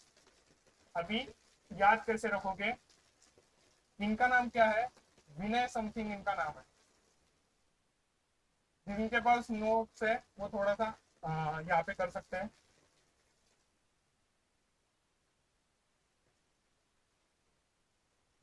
इनका नाम विनय है, इनका नाम अरुण है, और ये थर्ड है जिनका नाम रूपम है। मेरे हिसाब से इन पे या फिर इन पे क्वेश्चन आने के चांसेस है, ठीक है। पर अब ये हमारे दादा काका ऐसा कुछ है नहीं तो याद नहीं रहेगा। तो मैंने इसमें ये ट्रिक निकाला था कि बॉलीवुड ने एक पिक्चर दिखाया था कि भाई आपको क्या बोलते हैं एक वाइफ कैसे होना या फिर एक गर्लफ्रेंड कैसे होना। तो उनका एक पिक्चर ऐसा था कि भाई विनय मतलब पोलाइट होना, बाद में अरुण मतलब सूरज की पहली किरण, और फिर रूपम मतलब ब्यूटीफुल वगैरह वगैरह हिसाब से। तो मेरे हिसाब से ये ट्रिक वैसे मतलब मेरे हिसाब से मेरे केस में तो ये याद रहेगा मुझे कि भाई विनय थे, मतलब तीन क्वालिटीज थे एक लड़की के अंदर। विनय, अरुण मतलब ray of sunlight, ray of sunlight, और रूपम मतलब ब्यूटीफुल। देखो मेरे पास भी कोई चॉइस नहीं है क्योंकि ये याद रखने के लिए ऐसे ही ट्रिक्स काम में आएंगे, क्योंकि कुछ भी बोलो हमारे दिमाग में ऐसे ही चीजें कैसे ना कैसे चलती है। तो उस वजह से ये चीज ऐसे ही याद रखो, और जिनके पास नोट्स है वो उसके नीचे विनय अरुण रूपम लिख के ऐसा पोलाइट, रे ऑफ सनलाइट और सुंदर करके लिख देना। मेरे हिसाब से याद रहेगा लॉन्ग टर्म। बाकी अगर कुछ आपको और बना सकते होंगे तो फिर बना लेना। मेरे केस में तो ये चीज मुझे ठीक लगी थी तो मैंने यही किया था। तो वही है, मेरे हिसाब से वो चीज याद रहेगी। और इसका भी जो हेडक्वार्टर है वो बेंगलुरु कर्नाटका में है, और इसके चेयरमैन जैसे मैंने आपको बताया विनय है, प्रेसिडेंट अरुण है, और जनरल सेक्रेटरी जो अभी अभी नियुक्त हुए हैं उनका नाम रूपम। तो याद रहेगा मेरे हिसाब से। तो अब नेक्स्ट न्यूज देखते हैं जो स्कीम्स रिलेटेड है। अब एक सवाल कि भाई मैंने आपको बीमा सखी करके एक योजना बताई थी पहले, जो दिसंबर के सेकेंड वीक का न्यूज था, और अभी वो नया उभर के आया वापस। देखो आपको याद कितना आता है, मैं क्वेश्चन पूछता हूँ, एक बार हेडलाइन देख लो क्या है। कि भाई गोवा में लॉन्च हुई है ये बीमा सखी। इसके पहले कहाँ लॉन्च हुई थी? पहले से बात नहीं हुई?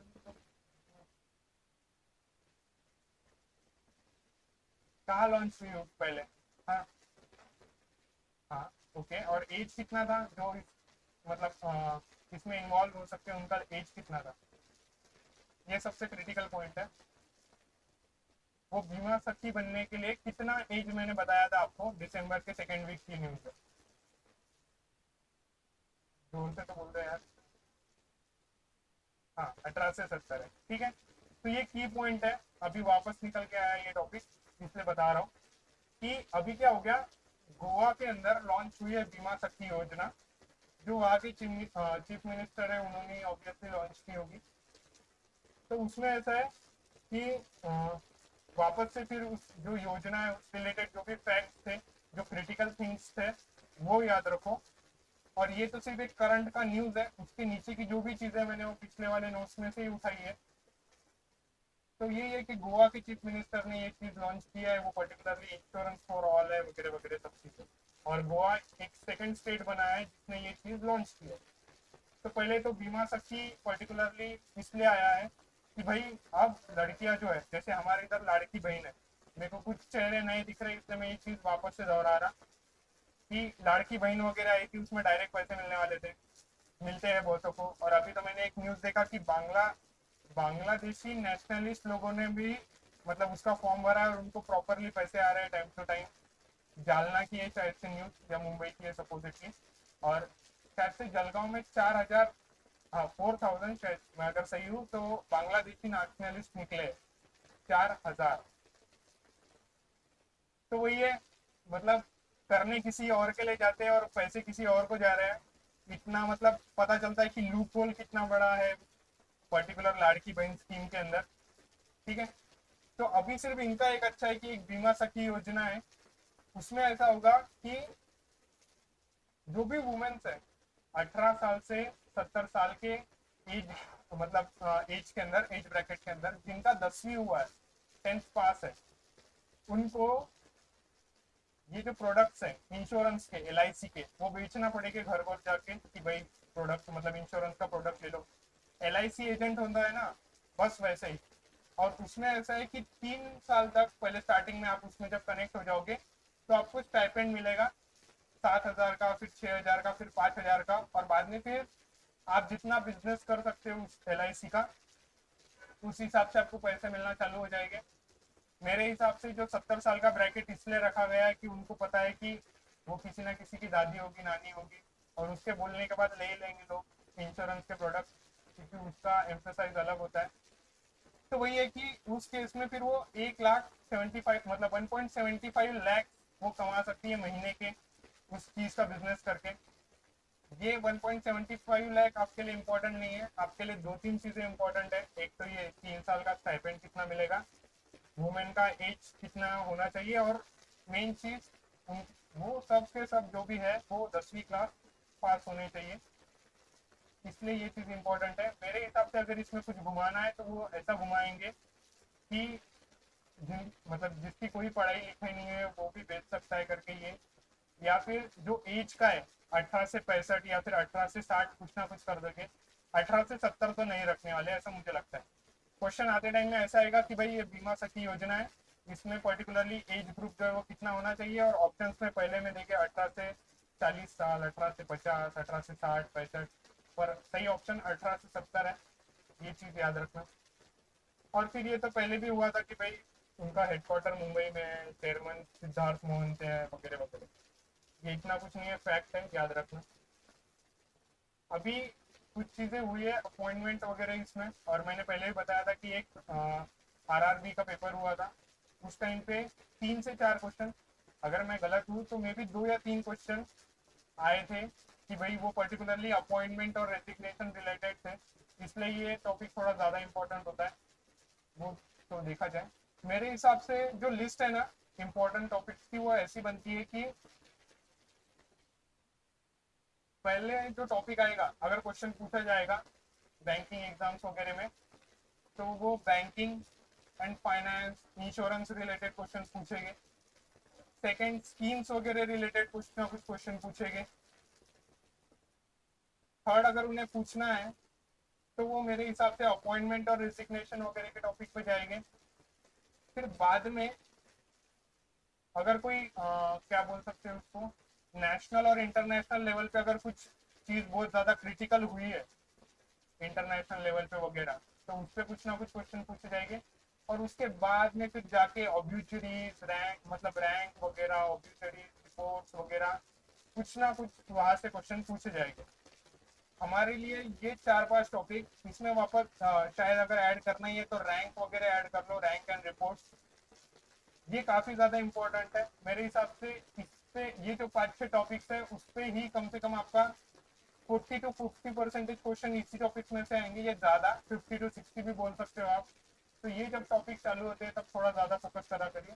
बाकी टॉपिक तो स्पोर्ट्स वगैरह अगर आप ले रहे होंगे तो एकदम क्रिटिकल वाले इंपॉर्टेंट होते हैं, क्योंकि अब तो स्पोर्ट्स में बहुत सारे, मतलब आपका पर्टिकुलरली सरल सेवा का एग्जाम नहीं कि आप स्पोर्ट्स एकदम रट्टा ही मार के जाओगे कि सब चीज़ें, वहाँ पे के इंपॉर्टेंट टॉपिक्स करो।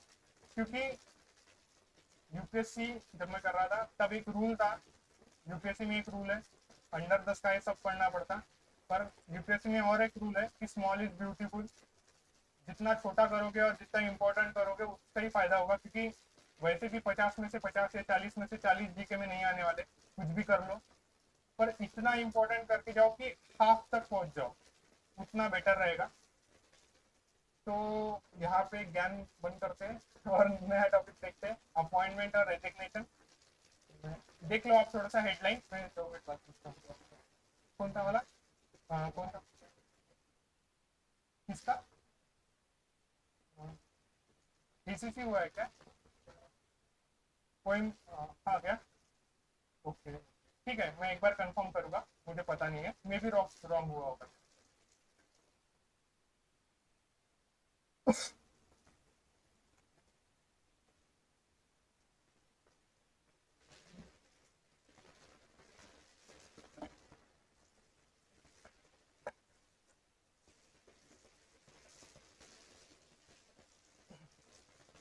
चलो फिर आगे का देखते हैं, अपॉइंटमेंट और रेजिग्नेशन का। तो पहले इसमें है कि एक शमी सिल्वा करके है, जो श्रीलंका से बिलोंग करते हैं, उनको एसीसी का प्रेसिडेंट बनाया गया।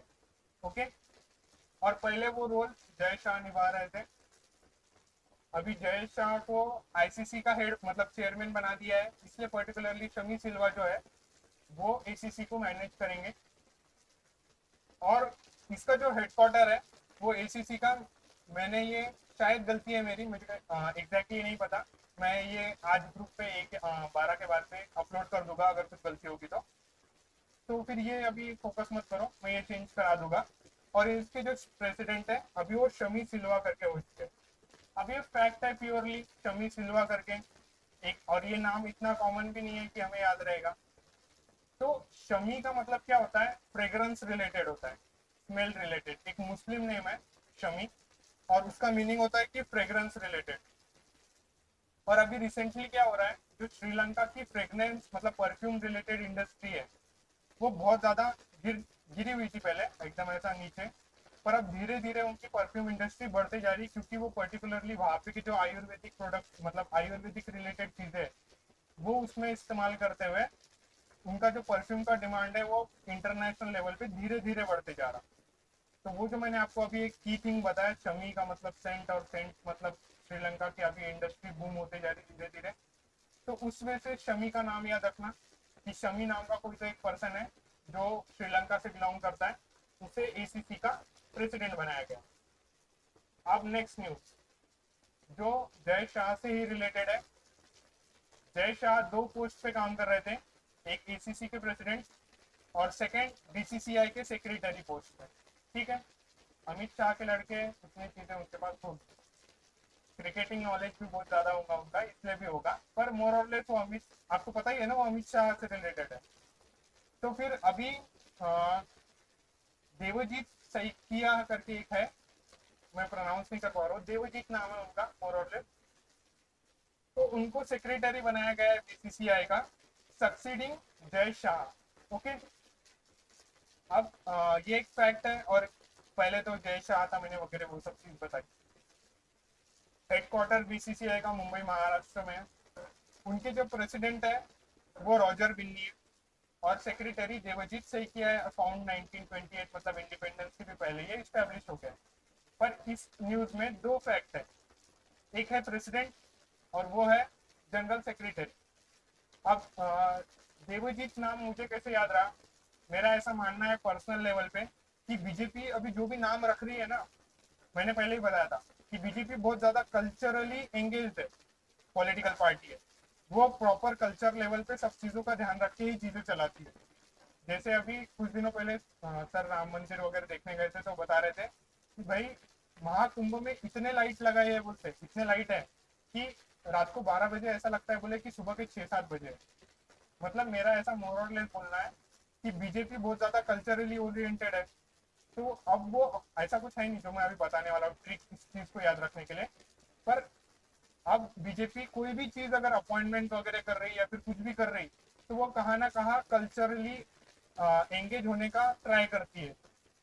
तो अभी जो ये देवजीत नाम रखा गया है, देव भगवान रिलेटेड, तो वो इसलिए ही मतलब उस आदमी को चुना गया होगा क्योंकि उसका नाम देवजीत है। ये मेरा ट्रिक है इस चीज को याद रखने का, ये ऐसा कुछ भी नहीं है, ये एक मन गढ़ंत कहानी है मेरे दिमाग की, जो मुझे वो फैक्ट याद रखने में बहुत ज्यादा मदद करती है। तो इसलिए मेरे को देवजीत याद रहेगा, मेरे को शमी याद रहेगा। मे बी जो मेरा मेरा ये जो ट्रिक है वो मेरे को लॉन्ग टर्म तक ये फैक्ट जो है वो याद रखेगा। ठीक है, मैंने पहले भी बताया था banking is all about factual information जो तुम्हारे पास है, पर जब बहुत सारे फैक्ट हो जाएंगे ना हजारों में, तब वो जो वो मतलब जो भी फैक्ट होंगे उसका खिचड़ी बन जाएंगी पेपर के दिन, और वो खिचड़ी खाने के काम की नहीं रहने वाली। तो कुछ कुछ वो खिचड़ी के साथ में आलू वगैरह कुछ ना कुछ ऐड करना पड़ेगा कि याद रहेगा कि हाँ भाई वो खिचड़ी के अंदर आलू था। तो मेरे लिए वो आलू देवजीत का बीजेपी का कल्चरली ओरिएंटेड रहना है, ऐसा है। तो अभी ये देवजीत नाम खत्म हुआ। एक प्रसून सिकदर है जिनको अपॉइंट किया गया है एमडी और सीईओ बीमा सुगम इंडिया फेडरेशन के अंदर। तो अब इसके हेडलाइन से एक ध्यान में आ रहा होगा कि बीमा सुगम करके कुछ ना कुछ होगा, इंडिया फेडरेशन करके। पहले हमें वो जानना होगा। और फिर सर ऐसे तो नाम बहुत लोगों के आएंगे, एमडी सीईओ, आप तो हर किसी का नाम रटाते जा रहे हो, ऐसा हो जाएगा। पर उसका रीज़न है, इसलिए मैंने ये न्यूज़ थोड़ा सा केयरफुली ऐड किया है, तो उसलिए याद रखो। एक ब्रॉड वे में आपको बताऊं तो बीमा सुगम एक अमेजोन है। अमेजोन देखा ही होगा आपको कि बहुत सारे प्रोडक्ट्स मिलते हैं वहाँ पे। मतलब वहाँ पे लेंस, मतलब क्या बोल सकते हैं हम, हर ब्रांड के प्रोडक्ट वहाँ पे मिल जाएंगे आपको। वीवो के फ़ोन भी मिलेंगे और फिर सैमसंग वगैरह सब लोगों के फ़ोन मिल जाएंगे। तो सपोज करो बीमा सुगम इंडिया फेडरेशन एक ऐसा प्लेटफॉर्म है जिसके अंदर आपको जो भी इंश्योरेंस के प्रोडक्ट है, जो भी कंपनियों के, एल से लेके जो भी बाहर जो भी कंपनियां जो हमारे ड्राइविंग लाइसेंस, मतलब क्या बोल सकते हैं, हमारे कार का इंश्योरेंस जो कराती है वो वाली कंपनियां, या फिर बाकी कोई भी एल से लेके जो भी प्राइवेट कंपनियां है, उनके प्रोडक्ट अब इस दुकान पे बेचे जाएंगे, बीमा सुगम इंडिया फेडरेशन करके। और ये जो है फेडरेशन, वो इस्टेब्लिश 2024 में ही हुआ है, जून महीने के 18 तारीख के 2024 में। मतलब इसको क्या बोलते हैं, इस्टेब्लिश हुए ज़्यादा टाइम नहीं हुआ है, इसलिए थोड़ा ज़्यादा इम्पोर्टेंट है। और इसको लाने के पीछे 2023-24 से खबरें उठ रही थी, और इसलिए ये थोड़ा ज़्यादा इम्पोर्टेंट है।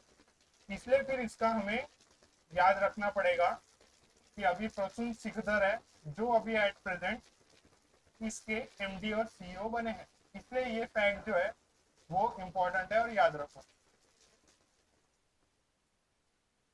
एक ब्रॉड वे में आपको बताने के लिए मैंने बोला है कि ये नॉट फॉर प्रॉफिट एंटिटी है गवर्नमेंट की, क्योंकि वो एक डिजिटल मार्केट प्लेस प्रोवाइड करती है इंश्योरेंस प्रोडक्ट वगैरह के लिए। ठीक है।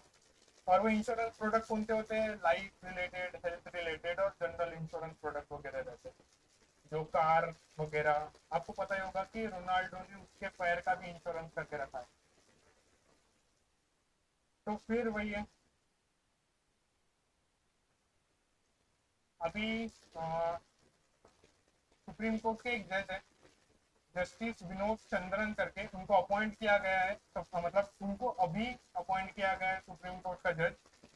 पहले वो चीफ जस्टिस ऑफ पटना थे, और फिर अभी उन्हें सुप्रीम कोर्ट का जज बनाया गया है, इसलिए उनका नाम थोड़ा सुर्खियों में चल रहा था। और जुडिशियल स्ट्रेंथ जो है अभी, वो देख लो, सुप्रीम कोर्ट की वो 33 है, इंक्लूडिंग सीजीआई। और मैक्सिमम स्ट्रेंथ जो है वो 34 हो सकती है सुप्रीम कोर्ट की। ठीक है, इसलिए आपको याद रहेगा 34 है, अभी 33 है, और उसमें से एक बंदे का नाम विनोद चंद्रन है। ठीक है। और उन्हें अपॉइंट किसने किया है, सुप्रीम कोर्ट के जज वगैरह को कौन अपॉइंट करता है, प्रेसिडेंट ही करता है। ठीक है। और उसका मेरे हिसाब से मैंने ऐसा क्वेश्चन देखा नहीं है कि आर्टिकल वगैरह अगर पूछ लिया है करके, पर याद रखना कि 124 नंबर का एक आर्टिकल है, उसमें से फिर इस चीज की उत्पत्ति हुई है, मतलब प्रेसिडेंट चुनेंगे करके, ऐसा उस आर्टिकल में बताया गया है सुप्रीम कोर्ट के जजेस को। अब इंटरनेशनल अफेयर्स पे आ जाते हैं हम थोड़ा। हेडलाइन से क्या पता चल रहा है, थोड़ा सोचिए। जब आप एक्चुअल रिवीजन करोगे ना इस नोट्स का, तो मेरे हिसाब से आपके लिए सिर्फ हेडलाइन ही पढ़ना काफी होना चाहिए। तो इसलिए मैं बार बार हेडलाइन पे सोचने के लिए मजबूर करता हूँ।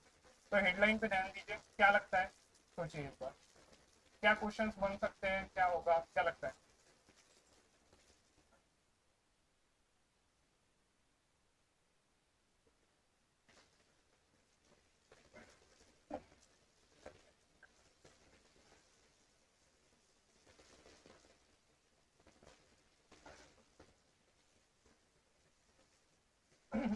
क्या पता चल रहा है हेडलाइन से वगैरह कुछ।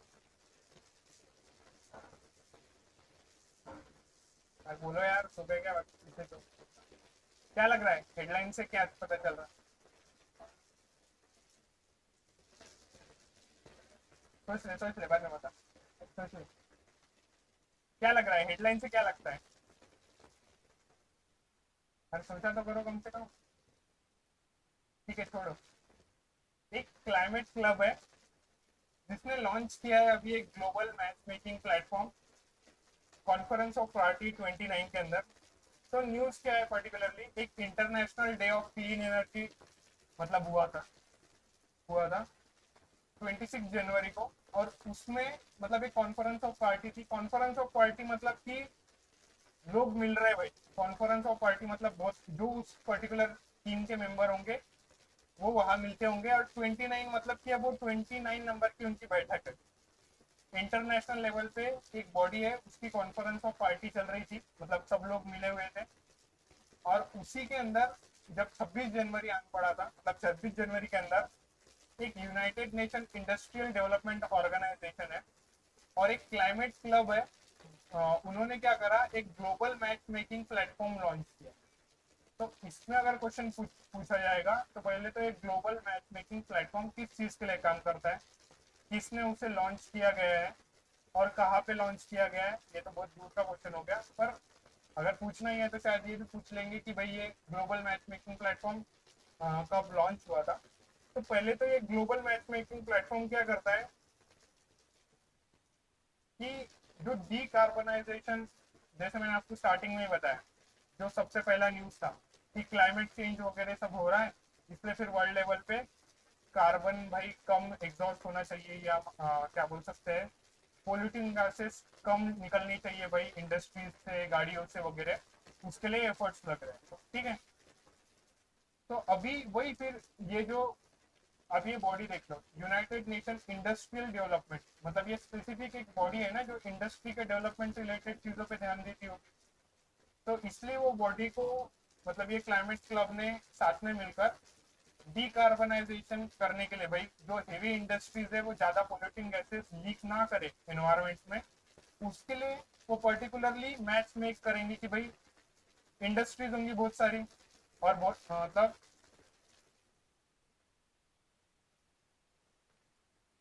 अब ऐसी बहुत सारी इंडस्ट्रीज होगी। अब ये अलग अलग चीजों की इंडस्ट्रीज होंगी और इनके अलग अलग वे होंगे पोल्यूटिंग गैसेस रिलीज करने के। तो इनको अलग अलग मेथड लगेगा कि भाई पोल्यूटिंग गैसेस लीक ना हो।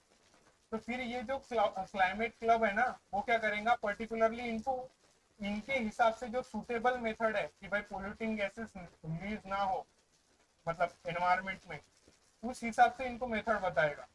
जैसे किसी का यहाँ पे तबीयत खराब हो गई तो 100 लोग बताने आ जाते कि अरे मेरे अंकल के साथ ऐसा हुआ था तो उन्होंने ये किया था, या फिर वो अभी नहीं रहे, ऐसा कुछ ना कुछ बताते हो।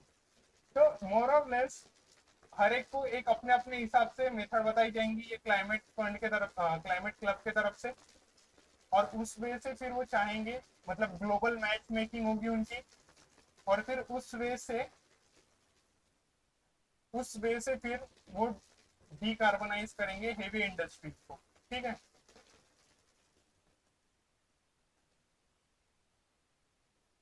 हाँ, ओके ओके।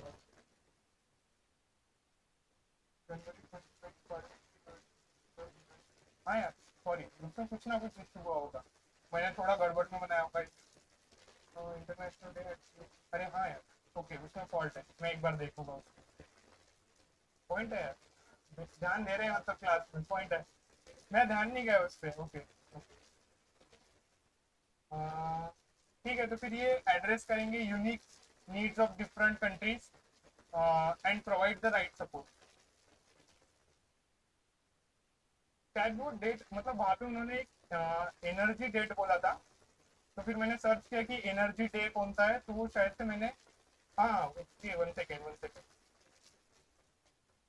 उन्होंने ऐसा नहीं बोला था। मैंने क्या किया, थोड़ा सोचने के हिसाब से, एक एनर्जी डे था सिर्फ यहाँ पे, मतलब यहाँ पे ये नहीं दिया गया था, वन सेकेंड,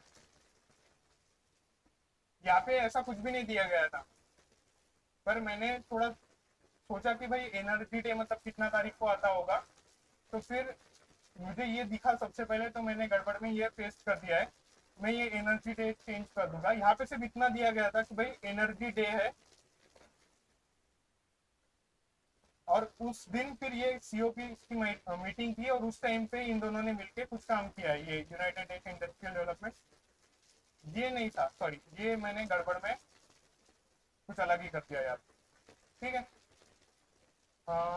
तो फिर एक ये रह गया, ये वाला मैं चेंज बता दूंगा, और एक वो वाला था कि भाई वो एसीसी का हेडक्वार्टर कहाँ पे।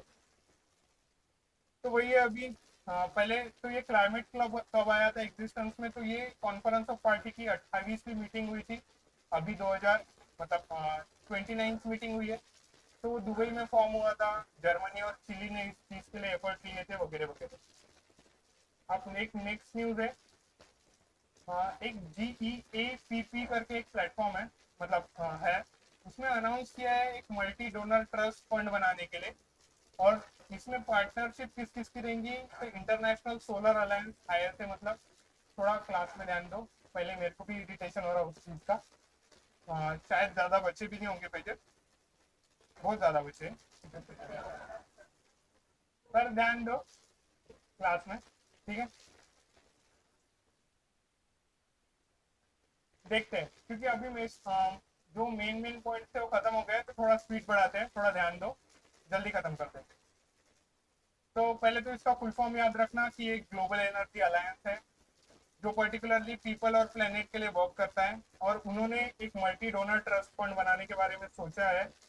और उसके पार्टनर उसमें होंगे इंटरनेशनल सोलर अलायंस, डुएट और एंटाइस 2.0। हमारे लिए इसमें इंपॉर्टेंट ऐसा है, जो मैंने स्टार्टिंग में भी बताया कि एक 500 गीगावाट इंडिया का प्रॉमिस है एक प्लेटफॉर्म के ऊपर, कि 2030 तक वो 500 गीगावाट रिन्यूएबल एनर्जी बनाना चाहता है। और उसमें फिर ये जो एक बॉडी है जो मैंने आपको अभी नाम बताया, वो मोबिलाइज करना चाहता है $100 मिलियन। इसलिए तो फिर ये high impact solar energy project, मतलब जो सोलर एनर्जी के प्रोजेक्ट वगैरह है उसके लिए। और पर्टिकुलरली मतलब वो जो बॉडी है ये GEAPP, global energy alliance for people and planet, वो इंडिया की मदद करना चाहता है ये फंड वगैरह जुगाड़ करने में और सोलर एनर्जी प्रोजेक्ट वगैरह लाने में। अब इसमें ये डुएट का फुल फॉर्म बताया गया है कि भाई ये डिजिटलाइजेशन ऑफ ग्रिड सिस्टम करेगा। जो ग्रिड सिस्टम है ना आपके घर पे जहाँ से लाइन वगैरह आ रही है, अब वो डिजिटली हो जाएगी। मतलब वो क्या बोल सकते हैं, जो आपके घर तक लाइन वगैरह आएगी उसके बिल वगैरह डिजिटली, आपकी इधर कोई फोटो निकालने नहीं आएगा। डायरेक्टली उनको पता चल जाएगा कि कितनी एनर्जी कब यहाँ पे यूज हो रही है, कि भाई पर्टिकुलरली शाम के टाइम पे यहाँ पे ज्यादा इलेक्ट्रिसिटी का यूज हो रहा है पर्टिकुलर घर में, क्योंकि बच्चे रहते भाई वो कार्टून वगैरह देख रहे हैं, टीवी वगैरह चालू है, इस वजह से। मतलब एक प्रॉपर डिजिटल वे में इस्तेमाल करके सोचा जाएगा कि भाई कौन से घर को कौन से टाइम पे कितनी एनर्जी लग रही है उस हिसाब से। तो वही है कि एक डुएट प्रोग्राम है और एक एंटाइज करके है। इस पे डायरेक्ट क्वेश्चन नहीं आएंगे, सिर्फ मोर और लेस याद रखना कैसा पूछते हैं। वीजा के बारे में सबको पता होगा कि वीजा करके एक रहता, कोई भी आप देश में जाओगे तो आपको वीजा लगता। पर सिंगापुर में ऐसा है, मतलब सिंगापुर ऐसा एक कंट्री है जिसको वर्ल्ड लेवल पे, मतलब उसके पास, मतलब जो सिंगापुर का जिसके पास पासपोर्ट है, हाँ, मतलब सिंगापुर के पास जिसका पासपोर्ट वगैरह है सिंगापुर या देश का, उनको ऐसा है कि वो 195 कंट्रीज में वर्ल्ड लेवल पे वीजा फ्री है उनको, कि भाई उनको कोई वीजा वगैरह लेने की जरूरत नहीं, वो डायरेक्टली वहां जा सकते हैं, कोई जरूरत नहीं है उस चीज से। ऐसा क्यों होगा, क्योंकि एक सिंगापुर एक कैपिटलिस्ट कंट्री है, मतलब वो बहुत ज्यादा इकोनॉमिकली कनेक्टेड है, वहां पे बहुत लोगों के बिजनेसेस है, इसलिए भी वो चीज होगी मेरे हिसाब से। फिर हमारे लिए अगर कुछ क्वेश्चन इसमें इंपॉर्टेंट होगा तो ऐसा है कि फर्स्ट नंबर पे कौन है इस रिपोर्ट के अंदर। जो रिपोर्ट का नाम है एक हेनले पासपोर्ट इंडेक्स करके, जिसने ये चीज लाई है। सेकेंड नंबर पे जापान है। और इंडिया अभी 2024 2025 के अंदर इसकी रैंक मतलब कम हुई है, पहले वो 80 नंबर पे था 2024 पे, और अभी 2025 में वो 85 नंबर पे है। इंडिया 85 नंबर पे है, और उसको 57 जगहों पे, मतलब आप कोई भी जिनके पास भी इंडिया का पासपोर्ट है, वो 57 देशों में विदाउट वीजा जा सकते हो और रह सकते हो, ठीक है। अब अगर क्वेश्चन अगर पूछा जाएगा तो पहला कौन है, सेकंड नंबर पे कौन है वगैरह वगैरह, या फिर आपके आजू बाजू वाले जो कंट्रीज है वो आपसे पहले तो उनकी रैंक खराब है, इंडिया से खराब है उसके आजू बाजू वाले देशों की रैंक, ठीक है, इसलिए याद रखना। भूटान की 90 है, फिर 106 तक। अफगानिस्तान की शायद से सबसे खराब रैंक है ये हेनले पासपोर्ट इंडेक्स के हिसाब से, ठीक है।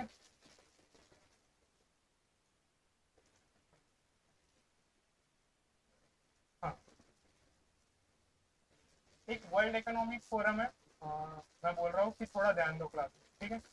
थोड़ा पेशेंसली, मैं भी जल्दी खत्म करना चाहता हूँ। अगर बोर हो रहा होगा तो मैं क्लास अभी भी एंड कर सकता, सिर्फ थोड़ा मैनर्स रखो क्लास में। मेरे को अच्छा नहीं लगता है नहीं तो वो, क्योंकि मैं भी यहाँ पे मेहनत करके ही सिखा रहा हूँ। अगर बोर हो रहा होगा तो मैं अभी एंड कर दूंगा, मैं कोई इशू नहीं है क्लास एंड करने का, ठीक है। जब तक चल रहा है अच्छे से चलने दो, ठीक है।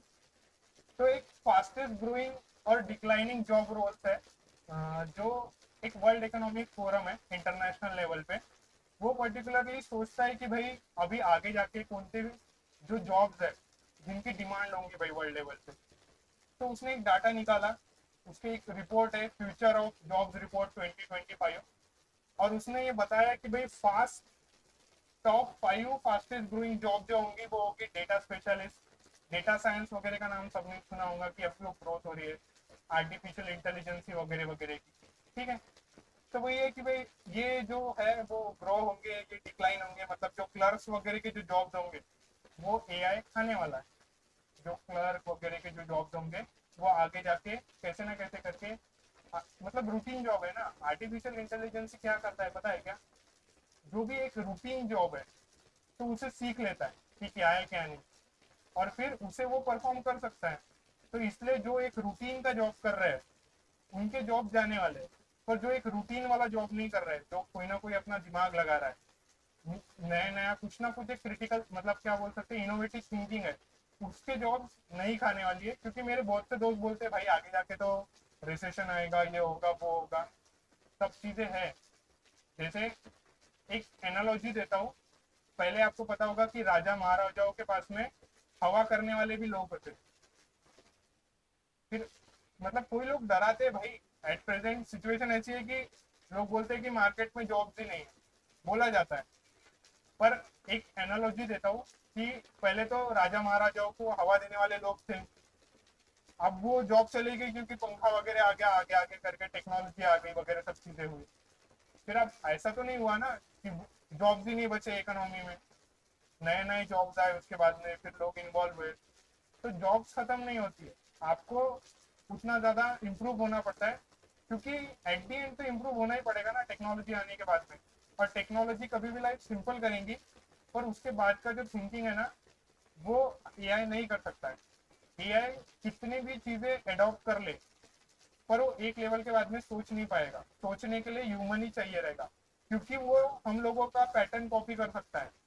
पर जब सिचुएशंस बदलेंगी ना, क्योंकि आपको सबको दुख मिलते होंगे लाइफ में, हाँ? अब एक ही प्रॉब्लम का दुख नहीं रहता है, कोई ना कोई प्रॉब्लम चेंज होते जाते हैं।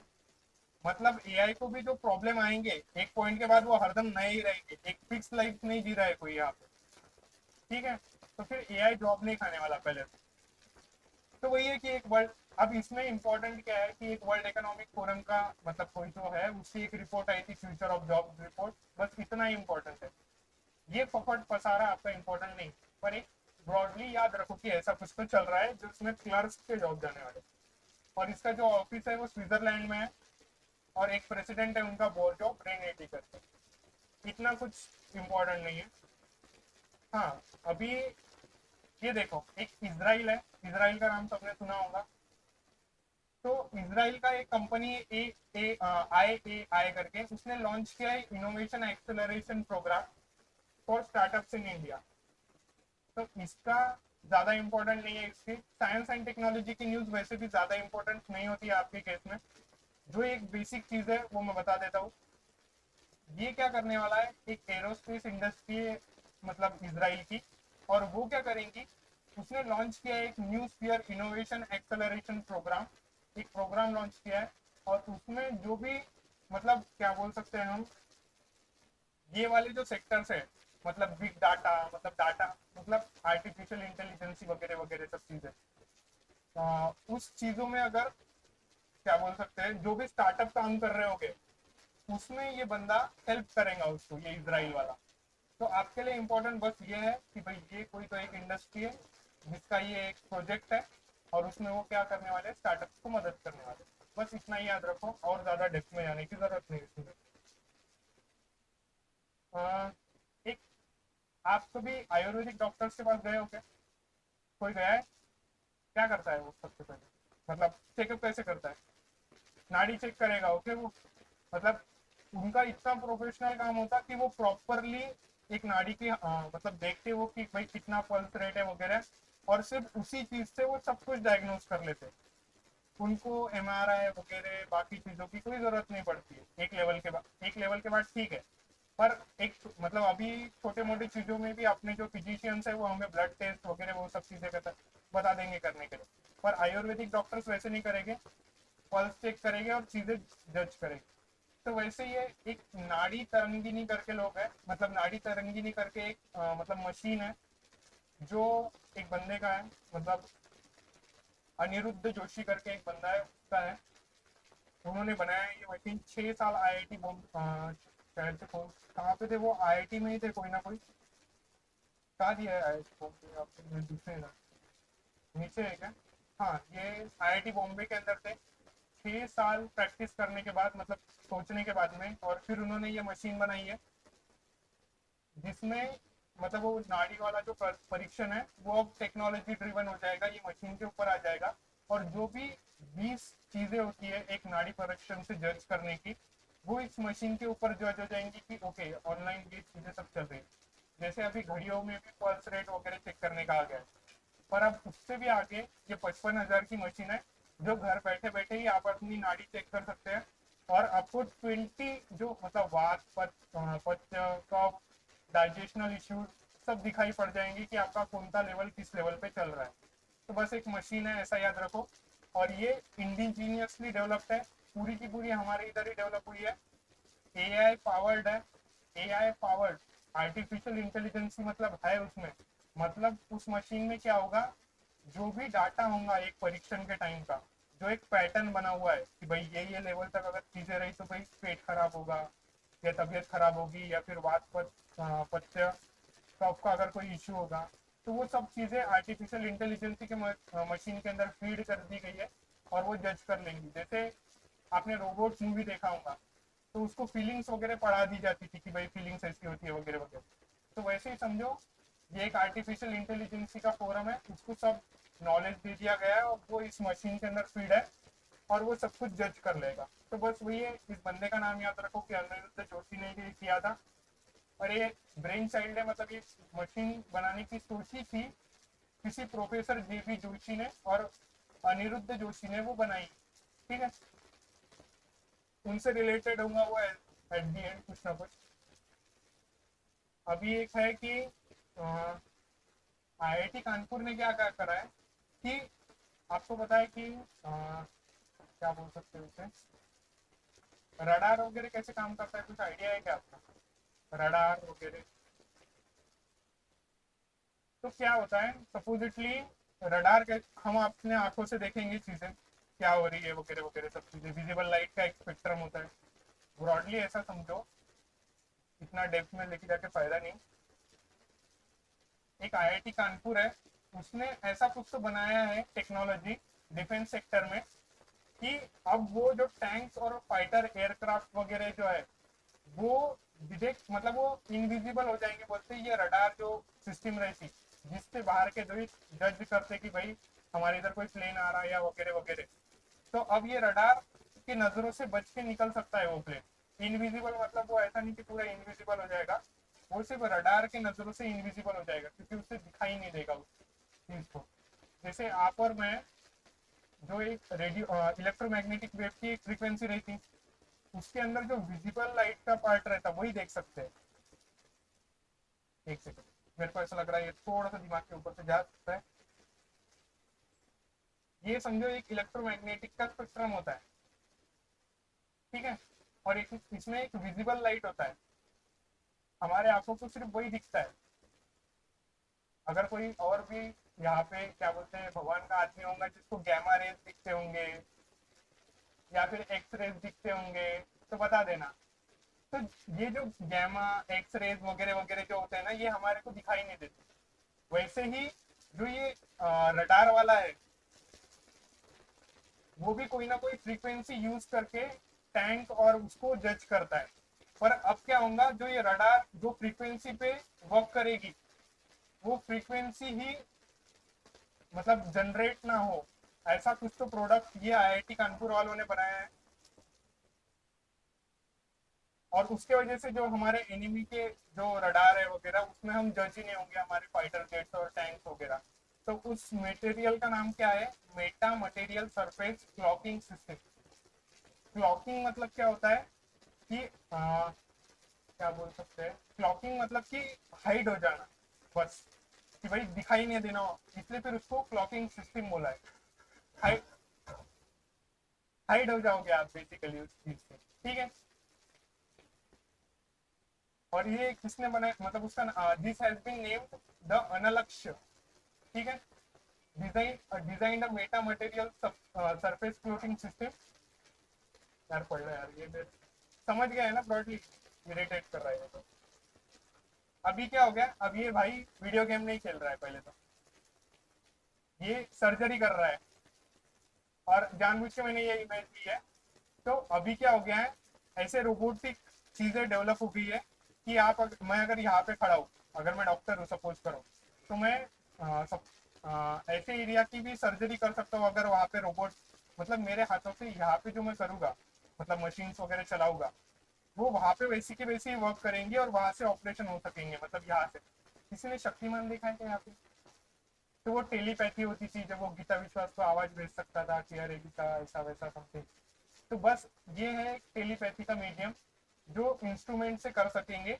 और ये बंदा ऑपरेशन कर रहा है वहां पे, एक दोस्त, मतलब 286 किलोमीटर दूर कोई तो एक बंदा है जिसकी हार्ट की सर्जरी ये यहाँ पे बैठे बैठे परफॉर्म कर रहा है। तो ये जो रिमोट एरियाज वगैरह है ना, जहाँ पे हम डॉक्टर्स वहां तक जा नहीं पाते क्योंकि बहुत दूर है, अब 300 किलोमीटर जाने के लिए इसको नहीं कुछ तो 5-6 घंटे लग जाएंगे। तो ये यहाँ पे बैठे बैठे वहां पे रोबोट होगा और वो मैनेज करेगा, ये यहाँ से मैनेज करेगा उसको ऑपरेशन करते हुए।